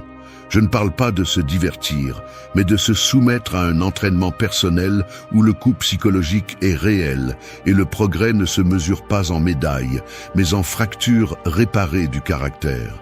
La discipline n'est pas quelque chose que l'on ressent, c'est quelque chose que l'on entraîne. Et la concentration, cette capacité à ignorer le bruit et à tenir les promesses que l'on s'est faites, se forge à coups de répétitions inconfortables. Marc Aurèle le disait sans détour, ne perds plus de temps à discuter de ce qu'est un homme de bien, sois-en un. Changer vraiment n'est pas inspirant, c'est inconfortable, répétitif et parfois brutalement ennuyeux. Mais là est le secret, celui qui utilise un seul loisir comme terrain d'entraînement mental finit par développer une confiance et une résilience qui ne s'achètent pas et ne se feignent pas. Chaque jour où tu respectes tes engagements, tu gagnes du pouvoir sur toi-même. Fais ce que tu as peur de faire. Il n'y a pas de raccourci, ni de validation, juste le travail silencieux qui te transforme pendant que le reste reste distrait. La question est simple, vas-tu continuer à remettre à plus tard ton potentiel ou vas-tu l'entraîner? 1. Choisissez un seul hobby avec un but. La plupart des gens ne changent jamais. C'est la vérité inconfortable que personne ne veut entendre. Ils parlent de croissance, d'objectifs, de élargir leur potentiel. Mais la réalité est qu'ils restent les mêmes. Sauf qu'ils distraient maintenant leur inconfort avec des passe-temps de plus en plus coûteux, des écrans plus grands et des excuses plus sophistiquées. Ils ont peur de faire face à ce qu'ils sont parce qu'au fond, ils savent qu'ils n'ont jamais porté le poids du véritable engagement. Ce n'est pas un manque de temps. Ce n'est pas que la vie soit trop exigeante, c'est simplement de la lâcheté face à l'effort soutenu et à l'inconfort. Et c'est ici que tu dois décider. Vas-tu continuer à acheter des distractions ou vas-tu vraiment investir en toi-même? Choisis un seul hobby avec un but clair. Pas 2, pas 3, pas 20 à moitié. 1. Parce que disperser ton énergie dans 1000 directions ne fait que te permettre de ne jamais avoir à faire face au fait que tu ne supportes pas le processus de devenir bon dans quoi que ce soit. Les gens passent d'un intérêt à un autre parce que cela leur permet de nourrir l'illusion qu'ils progressent, alors qu'en réalité, ils fuient simplement la discipline. Transformer un hobby en ton champ d'entraînement personnel est brutal. Cela exige de s'exposer à la frustration, à la médiocrité initiale, à la lente et douloureuse construction d'une véritable compétence. Ce n'est pas ce que fait la plupart des gens. La plupart préfèrent se justifier « je n'ai pas de talent »,« je n'ai pas de temps »,« ce n'est pas pour moi ». Toutes ces phrases sont des mécanismes mentaux pour éviter de payer le prix de la croissance. La seule façon de te renforcer de l'intérieur est de te soumettre, chaque jour, à l'inconfort de la pratique délibérée. Il ne s'agit pas de divertissement ni de remplir le temps libre. Il s'agit d'utiliser le hobby comme un outil pour forger discipline, concentration et caractère. Celui qui va à la salle de sport, mais seulement quand il en a envie, n'entraîne ni son corps, ni son esprit. Il nourrit son ego avec un faux sentiment d'accomplissement. Celui qui ouvre un livre et le laisse à moitié parce que ça ne l'a pas accroché, renforce sa dépendance au plaisir immédiat. Si tu veux des résultats réels, tu dois cesser de négocier avec ta propre paresse. La discipline est froide et peu attrayante, mais c'est le seul investissement émotionnel qui ne perd jamais de valeur. Sois brutalement honnête. Si tu ne peux pas t'engager dans un seul hobby pendant 6 mois, tu ne vas pas non plus maintenir des relations profondes, ni des projets à long terme, ni supporter le poids de tes propres attentes. C'est aussi simple que cela. L'autodiscipline ne se construit pas en rêvant de l'avenir, mais en supportant l'ennui et le rejet intérieur jour après jour. Marc Aurèle l'a dit, « Le bonheur de ta vie dépend de la qualité de tes pensées. » Mais ces pensées s'entraînent. Elles n'apparaissent pas par inspiration divine, et elles s'entraînent lorsque tu décides que quoi qu'il arrive, aujourd'hui tu vas pratiquer, aujourd'hui tu vas avancer même d'1 millimètre, aujourd'hui tu ne vas pas céder à la partie de toi qui ne cherche que le confort. Tu n'as pas besoin de talent, tu as besoin de courage pour soutenir le processus. Choisis un hobby et fais-en ton laboratoire d'amélioration personnelle. Éteins le besoin de validation externe. Arrête de chercher des prétextes. L'excuse est une dette qui s'accumule dans ton caractère. Choisis, engage-toi et ose porter le poids du processus. Ce n'est qu'ainsi, dans 6 mois, que tu seras quelqu'un de différent. Personne ne va te donner de la discipline. Personne ne croira en toi plus que toi-même. Soit tu t'entraînes dans l'inconfort, soit tu restes piégé dans la médiocrité. C'est la ligne. Entraîne-toi ou répète. À toi de décider. 2. Engage-toi pendant 6 mois sans distraction. Tu te lèves, vérifie ton téléphone avant de sortir du lit, tu te promets qu'aujourd'hui, tu vas avancer dans ce projet personnel, mais la journée se dilue entre messages, tâches à faire, petites urgences et une fatigue qui ne semble jamais justifiée. Tu arrives le soir avec la sensation qu'il te manque quelque chose, même si tu ne sais pas bien quoi. C'est la routine de millions de personnes, un cycle d'intentions brisées, des distractions que tu justifies et des excuses qui maquillent ton manque de décision. Et non, ce n'est pas de la malchance, ni une vie trop agitée. C'est le mécanisme invisible qui te maintient au même point, année après année, déguisant l'absence de progrès avec des obligations et des responsabilités que toi seul décides de prioriser. C'est ici que commence le véritable conflit intérieur, quand tu réalises que le plus grand obstacle n'est pas le monde extérieur, mais ton incapacité à t'engager vraiment dans une seule chose. L'engagement réel dérange parce qu'il exige que tu te dénudes devant ta propre médiocrité. En te décidant pour un seul hobby pendant 6 mois, tu te débarrasses de tous les refuges mentaux. Tu ne peux pas dire que tu n'avais pas d'option. Tu ne peux pas te distraire en passant d'une tentative à l'autre. Tu ne peux pas blâmer le manque de temps ni la variété infinie de stimuli. Tu fais face au poids de ta promesse, et ce poids ne se partage pas, tu le portes seul. L'esprit, habitué à fuir lorsque l'exigence augmente, va chercher n'importe quel prétexte pour te saboter. Tu vas ressentir l'envie de vérifier ton téléphone au milieu de ta pratique, de reporter une séance, parce que, aujourd'hui, tu n'as pas envie, de te justifier par la fatigue ou le manque de résultats immédiats. C'est là que la plupart abandonnent. Mais si tu parviens à rester ferme, tu commences à remarquer une fracture dans tes anciens schémas. La discipline n'est pas un talent. C'est le résultat de résister à la tentation d'abandonner chaque jour. Pendant ces 6 mois, le véritable entraînement ne se produit pas seulement dans le hobby choisi. Il se déroule dans le dialogue intérieur que tu entretiens avec toi-même. Tous tes doutes, tes croyances limitantes, ce filtre interne qui déforme ce que tu peux accomplir et ce qui vaut la peine d'être essayé, apparaissent. L'engagement soutenu révèle à quel point tu es prêt à porter le poids de ta propre parole. Il n'y a pas de témoins, pas d'applaudissements, pas de récompense immédiate. Il ne reste que l'exercice quotidien de faire ce que tu as dit que tu allais faire, même si personne d'autre ne le remarque. C'est là que se forge le caractère, non pas dans les grands moments d'inspiration, mais dans la répétition silencieuse de petits actes qui s'accumulent. Cesser de changer de direction chaque fois que quelque chose devient inconfortable est la base de la véritable confiance. La confiance en soi n'est pas une sensation magique qui apparaît lorsque tu réussis. C'est la conséquence de te prouver encore et encore que tu peux tenir une décision même si cela fait mal, même si c'est ennuyeux, même si le monde t'offre 1000 raisons de te distraire. Chaque jour où tu tiens bon, tu règlements une dette envers toi-même. Chaque jour où tu échoues, la dette grandit et ton caractère en souffre. Tu n'as pas besoin de convaincre qui que ce soit d'autre. Tu es le seul témoin du processus. La transformation se produit lorsque tu décides que ta parole compte vraiment, et il n'y a pas de retour en arrière. 6 mois semblent beaucoup jusqu'à ce que tu regardes en arrière et que tu vois combien de temps tu as perdu dans des distractions qui ne t'ont laissé que du vide. Personne ne peut te rendre ces heures, mais tu peux investir les prochaines dans un engagement réel. Ce qui est difficile, ce n'est pas de commencer, mais de tenir bon. Ce qui est impossible, ce n'est pas de s'améliorer, mais de cesser de te trahir. La discipline est la forme la plus pure du respect de soi. Entraîne-la. Personne d'autre ne le fera pour toi. 3. Utilise la discipline comme outil quotidien. Je vais être honnête, la discipline ne m'a jamais semblé naturelle. J'ai toujours ressenti cette résistance intérieure, ce mécanisme qui essaie de négocier un peu plus de confort, qui filtre chaque décision à travers le prisme de ce qui est le plus facile ou le plus agréable sur le moment.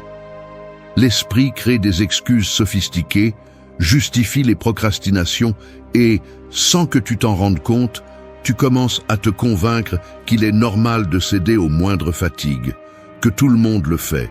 Le conflit est là, tu veux changer, mais en même temps, une partie de toi défend à mort ton ancien moi, celui qui préfère ce qui est sûr et prévisible. La discipline ne naît pas de l'inspiration, ni n'est le résultat d'une motivation soudaine. C'est en réalité une décision quotidienne de ne pas te laisser manipuler par les automatismes internes qui cherchent à t'épargner des efforts.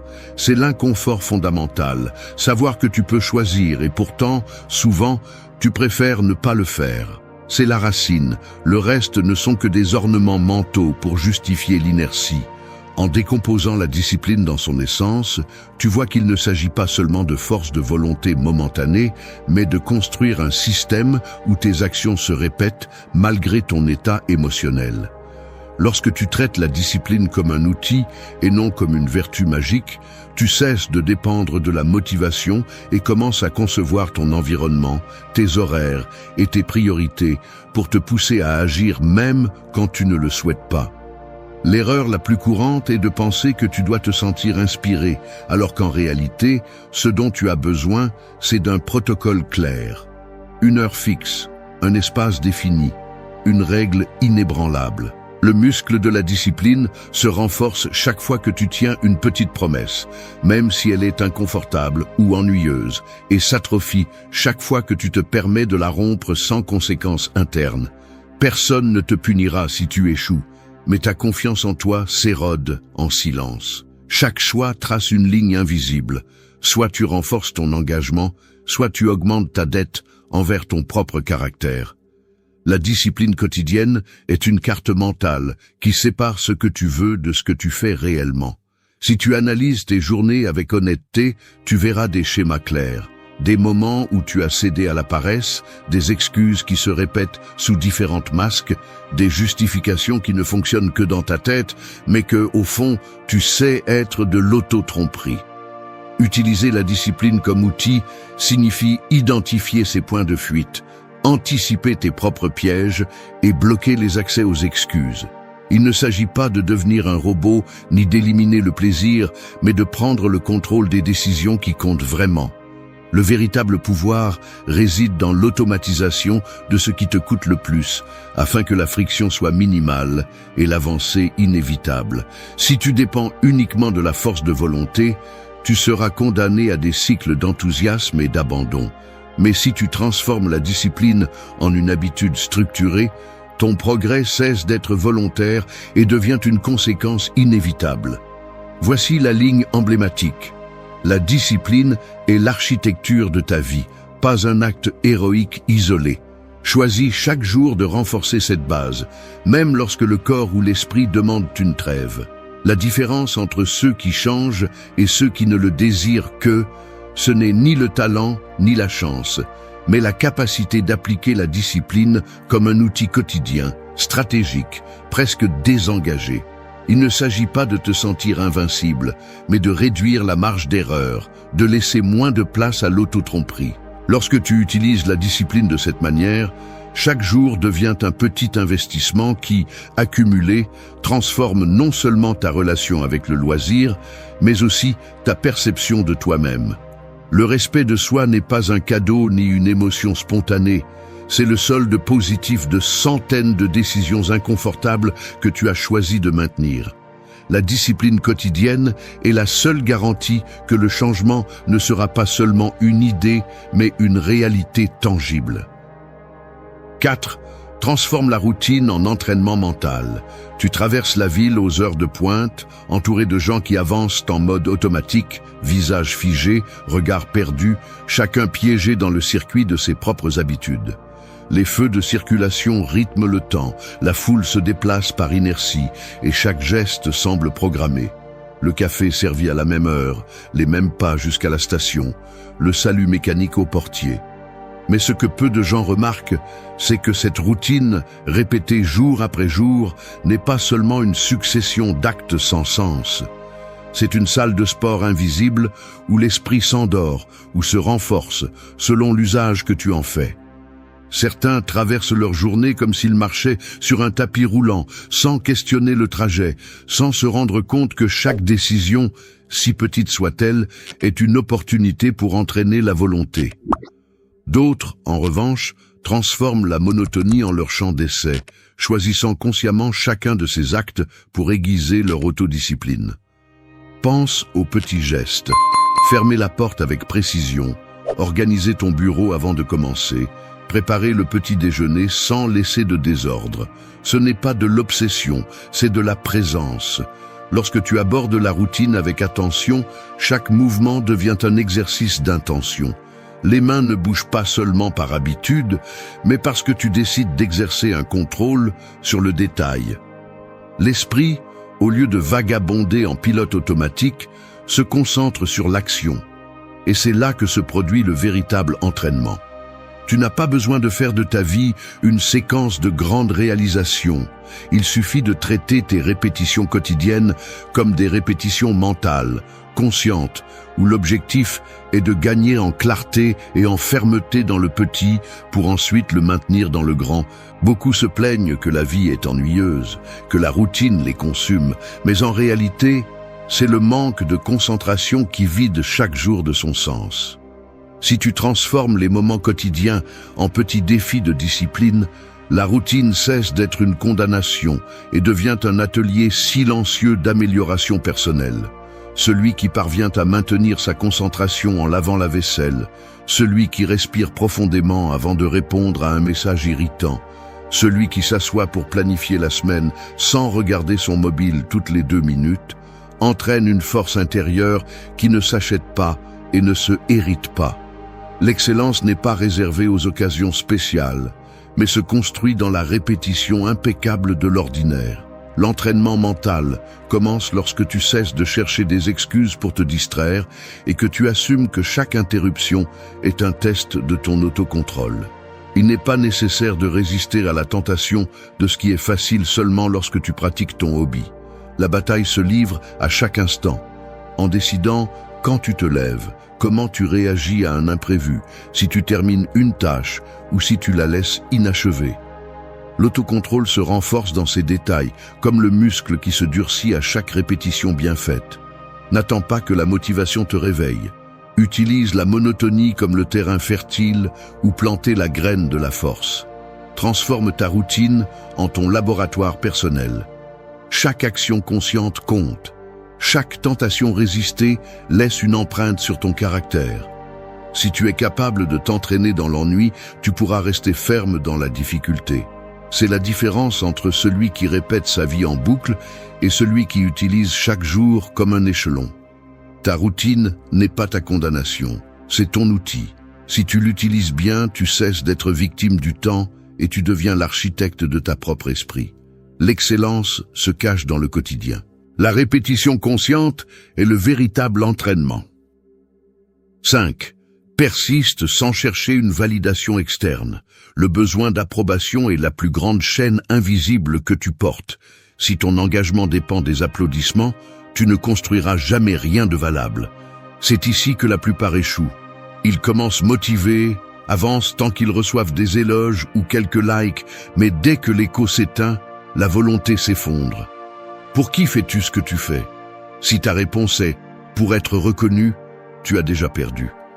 Le véritable entraînement se déroule dans l'obscurité, quand personne ne regarde, quand le seul témoin est tu et la voix intérieure qui exige toujours d'abandonner. Si chaque séance de pratique, chaque page lue ou chaque kilomètre couru dépend du regard des autres, alors tu es esclave de la validation et non maître de ton processus. Et le pire, la validation ne dure jamais. Aujourd'hui, on t'applaudit, demain, on t'oublie. Et il ne reste que la déception d'avoir trahi ton propre jugement pour plaire aux autres. L'addiction à l'approbation est un mécanisme mental qui te fragilise en silence. Tu t'habitues à mesurer ta valeur par des signaux externes, et chaque fois que tu ne les reçois pas, la motivation s'effondre. C'est ainsi que se construisent des habitudes fragiles, celles qui ne fonctionnent que tant que l'environnement les récompense. Mais la discipline qui transforme ne se négocie avec le regard de personne. Je te le répète, si tu as besoin de témoins pour accomplir, tu es perdu. Le respect de soi ne s'achète pas avec des likes, ni la résilience ne se forge à coups de reconnaissance. Tu dois choisir entre être un produit pour la consommation des autres ou devenir l'architecte de ta propre vie. Il n'y a pas de juste milieu. Chaque fois que tu cherches une validation, tu remets une partie de ton pouvoir. Chaque fois que tu te soutiens seul, tu élèves une structure interne que personne ne peut renverser. Voici la ligne. Fais-le même si personne ne t'applaudit. Fais-le précisément parce que personne ne l'attend de toi. C'est la base du caractère. Persister dans le processus même quand personne ne le voit, quand il n'y a ni médaille, ni caméra, ni mots d'encouragement. C'est là que se séparent ceux qui changent de ceux qui agissent seulement pour la galerie. Le monde est rempli de gens qui commencent fort et s'éteignent rapidement, qui font du bruit et disparaissent ensuite parce qu'ils ne supportent pas la solitude du véritable engagement. Si tu décides de t'entraîner seulement pour impressionner, tu ne supporteras jamais l'ennui, la fatigue, le jour où personne ne demande tes progrès. Mais si tu t'habitues à avancer sans témoin, alors tu crées une inertie interne qui ne dépend pas de facteurs externes. C'est ce qui transforme un hobby en un entraînement brutal. Le silence, l'absence de public, le vide qui t'oblige à confronter si ce que tu fais a du sens pour toi, pas pour les autres. Ton processus n'a pas besoin d'audience. Il a besoin de cohérence. La validation interne est la seule qui ne périme pas. Je te mets au défi. Tiens 6 mois sans publier chaque réalisation, sans partager chaque progrès, sans attendre que quelqu'un te félicite pour être resté ferme. Là, tu verras de quoi tu es fait. Si tu parviens à maintenir l'habitude quand personne ne t'observe, alors tu construis vraiment une confiance authentique. La discipline ne se négocie pas avec le monde, elle se négocie avec toi, en privé, sans témoin, sans promesses vides, sans faux applaudissements. Ce qui compte, c'est la loyauté envers ta parole, pas la réaction des autres. Arrête de mendier reconnaissance, fais-le en silence, fais-le de manière inconfortable, fais-le parce que tu as déjà compris que l'applaudissement est un analgésique bon marché et temporaire, mais le respect de soi est un investissement qui ne perd jamais de valeur. Si tu peux entraîner ton esprit à persister sans chercher d'approbation, rien ni personne ne pourra te freiner. Le travail invisible est celui qui construit la force visible.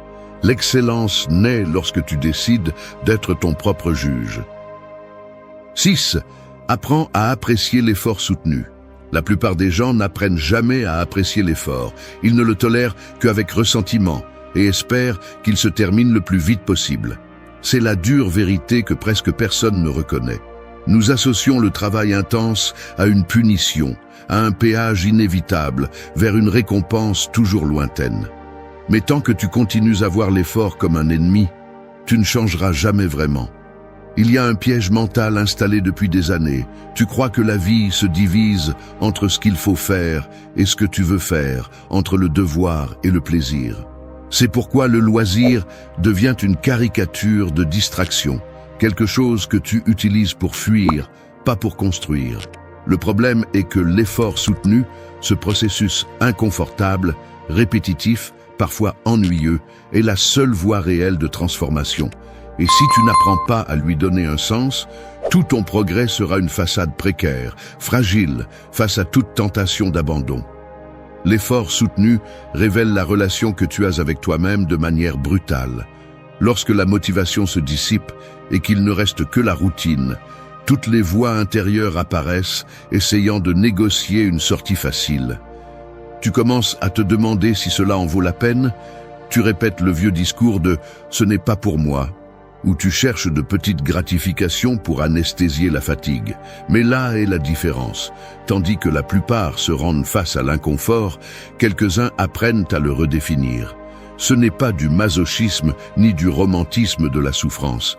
C'est accepter que l'effort n'est pas l'ennemi, mais le filtre qui sépare la fantaisie du véritable accomplissement. Chaque fois que tu ressens l'envie d'abandonner et que tu restes ferme, tu marques une fracture dans le schéma d'auto-indulgence qui t'a freiné toute ta vie. Apprendre à apprécier l'effort ne signifie pas que tu cesses de ressentir de l'épuisement ou de la frustration. Cela signifie que tu cesses de te battre contre l'inconfort et que tu commences à le voir comme un signe d'avancement. La douleur du progrès, la fatigue après une séance intense, l'esprit saturé après une heure de pratique délibérée, tout cela est un investissement émotionnel qui t'appartient. Une marque que tu as choisi de tenir une promesse interne quand il était plus facile de l'abandonner. Le véritable plaisir n'est pas dans le résultat immédiat, mais dans le fait de devenir quelqu'un capable de supporter le poids de l'effort sans se briser ni négocier avec sa paresse. C'est la confiance que personne ne peut te donner, la certitude que tu peux résister, avancer et te reconstruire dans le processus. Au fond, apprécier l'effort est un changement d'identité. Tu cesses de te voir comme quelqu'un qui ne poursuit que des gratifications passagères et tu te reconnais comme un architecte de ton caractère. Tu réalises que chaque jour difficile est une occasion de régler ta dette envers toi-même, de te prouver que ta parole compte plus que ton état d'esprit. La fatigue n'est plus une excuse, c'est un signe que tu as atteint une limite et que maintenant tu peux la pousser un peu plus loin. Chaque répétition inconfortable, chaque minute supplémentaire est une déclaration silencieuse de respect de soi. N'attends pas que l'effort disparaisse. Cela ne va pas arriver. Ce que tu peux changer, c'est la façon dont tu l'interprètes. L'effort soutenu est la seule monnaie valable pour acheter une transformation réelle.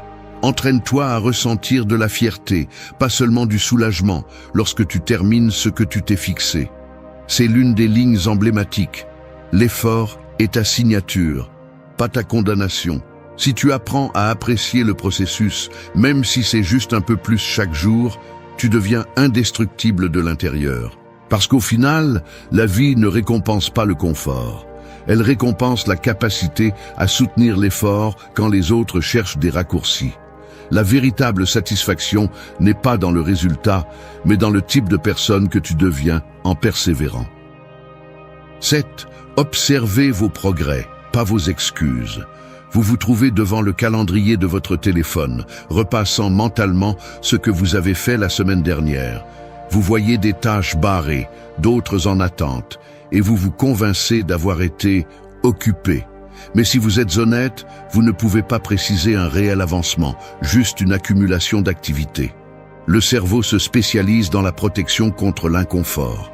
Au lieu de vous montrer le vide de progrès, il vous livre un récit confortable, plein d'explications sur pourquoi ce n'était pas le bon moment, pourquoi il y avait trop de travail ou pourquoi vous n'avez pas bien fonctionné.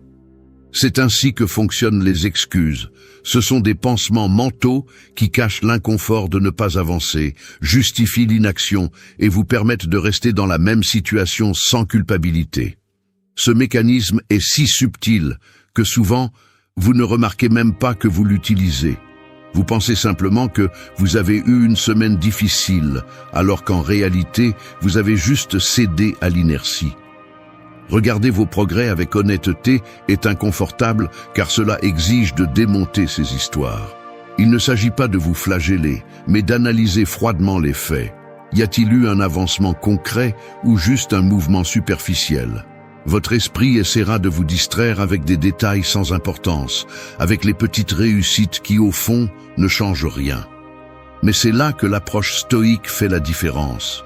Ne vous demandez pas à quel point vous avez été occupé, mais à quelle distance vous êtes de la version de vous-même que vous souhaitez construire. Mesurer les excuses est facile, tout le monde le fait. Mesurer le progrès nécessite du courage, car cela signifie affronter le poids de vos véritables décisions. Chaque fois que vous choisissez de vous justifier au lieu d'analyser les résultats, vous renforcez l'habitude de l'auto-indulgence. Et avec chaque répétition, le muscle du caractère s'affaiblit un peu plus. La carte mentale est claire. Vous avez deux routes. La première est le cercle vicieux de l'excuse, où chaque échec est vêtu d'explications et chaque jour perdu se déguise en circonstances inévitables. Là, il n'y a pas de transformation, juste une répétition de schémas. La seconde, plus brutale mais plus efficace, est la route de l'observation objective. Enregistrez ce que vous avez fait et ce que vous n'avez pas fait, sans embellissement, sans détour. C'est ici que se joue le véritable changement. Si vous ne surveillez que vos justifications, vous finissez piégé dans une cage invisible. Si vous vous concentrez sur le suivi de vos progrès, aussi minimes soient-ils, vous commencez à construire une base de confiance qui ne dépend pas de la perfection, mais de preuves concrètes. L'habitude d'observer vos progrès vous oblige à sortir du pilote automatique. Enregistrer des avancées, même petites, est un investissement émotionnel qui vous montre que le processus fonctionne, même lorsqu'il n'y a pas de résultat spectaculaire. Voici l'une des lignes emblématiques. Le progrès est la seule excuse acceptable. Tout le reste est auto-illusion. Vos mécanismes de défense interne vont essayer de saboter cet exercice. Ils vont vous rappeler vos fatigues, vos obstacles, les fois où personne ne vous a soutenu. Mais le progrès ne négocie pas avec les excuses, seulement avec les faits. C'est pourquoi, à la fin de chaque semaine, la question stratégique n'est pas « Pourquoi n'ai-je pas avancé davantage ?», mais « Qu'ai-je fait qui m'a réellement rapproché de mon objectif ?» Cette différence change le filtre de ce que vous voyez. Vous cessez de chercher des coupables et commencez à chercher une direction. Le suivi honnête de votre avancement transforme votre relation avec le hobby choisi. Il ne s'agit plus d'impressionner qui que ce soit, ni de respecter une routine vide. Il s'agit de construire une preuve interne que votre parole a du poids. Chaque avancée, aussi petite soit-elle, est une fissure dans le masque de l'auto-justification. Si vous voulez cesser d'être l'otage de vos propres excuses, faites de l'observation du progrès votre habitude principale. Le temps passe de la même manière. Soit vous le remplissez d'excuses, soit vous en faites la preuve de ce dont vous êtes capable. Personne d'autre ne peut consulter cet enregistrement à votre place. C'est la ligne. Progrès mesuré, excuses vaincues. C'est ainsi que l'esprit s'entraîne à ne pas revenir en arrière. 8. Fais de l'engagement une identité propre. Je vais admettre quelque chose d'inconfortable. Il y a des matins où je me vois accomplir le rituel habituel, respecter les horaires, les tâches, les salutations et les routines. Mais à l'intérieur, je sens que je ne suis qu'en train de suivre un script emprunté. Un script qui se répète parce que c'est plus facile que de décider vraiment qui je veux être. Je marche dans la maison en ramassant les mêmes choses que d'habitude. Je fais du café, je range le même bureau, je vérifie les notifications comme si ces signaux externes me disaient qui je suis aujourd'hui. Et pourtant, à peine je m'arrête, je remarque l'absence de quelque chose d'essentiel. Il n'y a pas d'identité propre derrière ces actions, juste une séquence d'habitudes qui pourrait appartenir à n'importe qui. C'est une sensation froide, comme si l'engagement n'était qu'un déguisement que je mets quand il le faut, mais que j'enlève dès que personne ne regarde. La vérité, c'est qu'il est difficile d'assumer le poids d'une identité construite sur un engagement réel. Il est beaucoup plus facile de se laisser porter par le courant, de faire ce qui est juste seulement quand l'environnement l'exige, de permettre que ta parole ait de la valeur seulement à moitié. S'observer de l'extérieur à ces moments-là est troublant. On voit ses mains bouger en automatique, ses yeux chercher une distraction, son corps suivre la routine sans conviction. Il n'y a pas de tension dans les muscles parce qu'il n'y a pas de véritable pari interne, juste une succession de gestes qui simulent un avancement. C'est quand tu choisis, une fois pour toutes, que l'engagement ne soit pas seulement une action répétée, mais un trait de ton caractère, que tout change. Il ne suffit pas de faire quelque chose pendant 6 mois. Le véritable saut se produit quand tu décides que la discipline, l'autocontrôle et la persévérance ne sont plus seulement des outils, mais la base de ce que tu es. Ce n'est pas une médaille que tu accroches après avoir accompli. C'est la structure invisible qui définit chaque décision, même dans l'invisible, quand personne n'exige rien, quand tu pourrais céder et que personne ne te le reprocherait. Fais l'essai. La prochaine fois que tu te sens tenté de sauter la pratique, de reporter l'effort ou de chercher une excuse raisonnable, observe le micro-geste qui accompagne cette décision. Cela peut être aussi simple qu'un soupir, un regard au plafond, le corps qui s'enfonce un peu plus dans la chaise. C'est le signal physique que ton engagement est en train d'être négocié, dilué, vendu à bas prix. Si tu parviens à identifier cet instant et qu'au lieu de céder, tu choisis de te maintenir ferme, même si c'est inconfortable, tu es en train d'entraîner quelque chose de bien plus profond que la constance. Tu fais de l'engagement ton identité. La différence est brutale. Il y a ceux qui s'engagent par peur, par inertie, par pression externe, et il y a ceux qui s'engagent parce qu'ils ne se permettent pas de se trahir, parce qu'ils ne négocient plus le poids de leurs paroles. Faire de l'engagement ton identité signifie que la personne que tu es et celle que tu dis être cessent d'être séparées. Il n'est pas nécessaire de forcer l'habitude, car ce n'est plus une simple routine.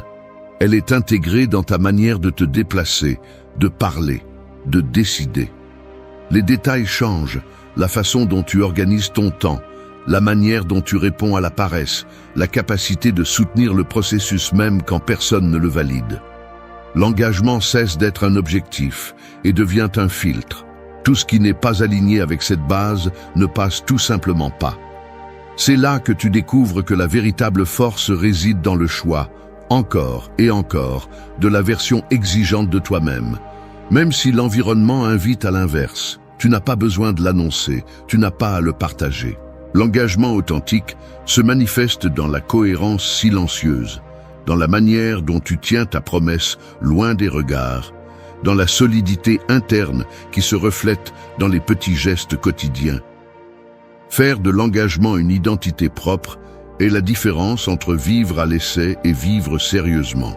Ce n'est pas une posture, c'est une évidence quotidienne.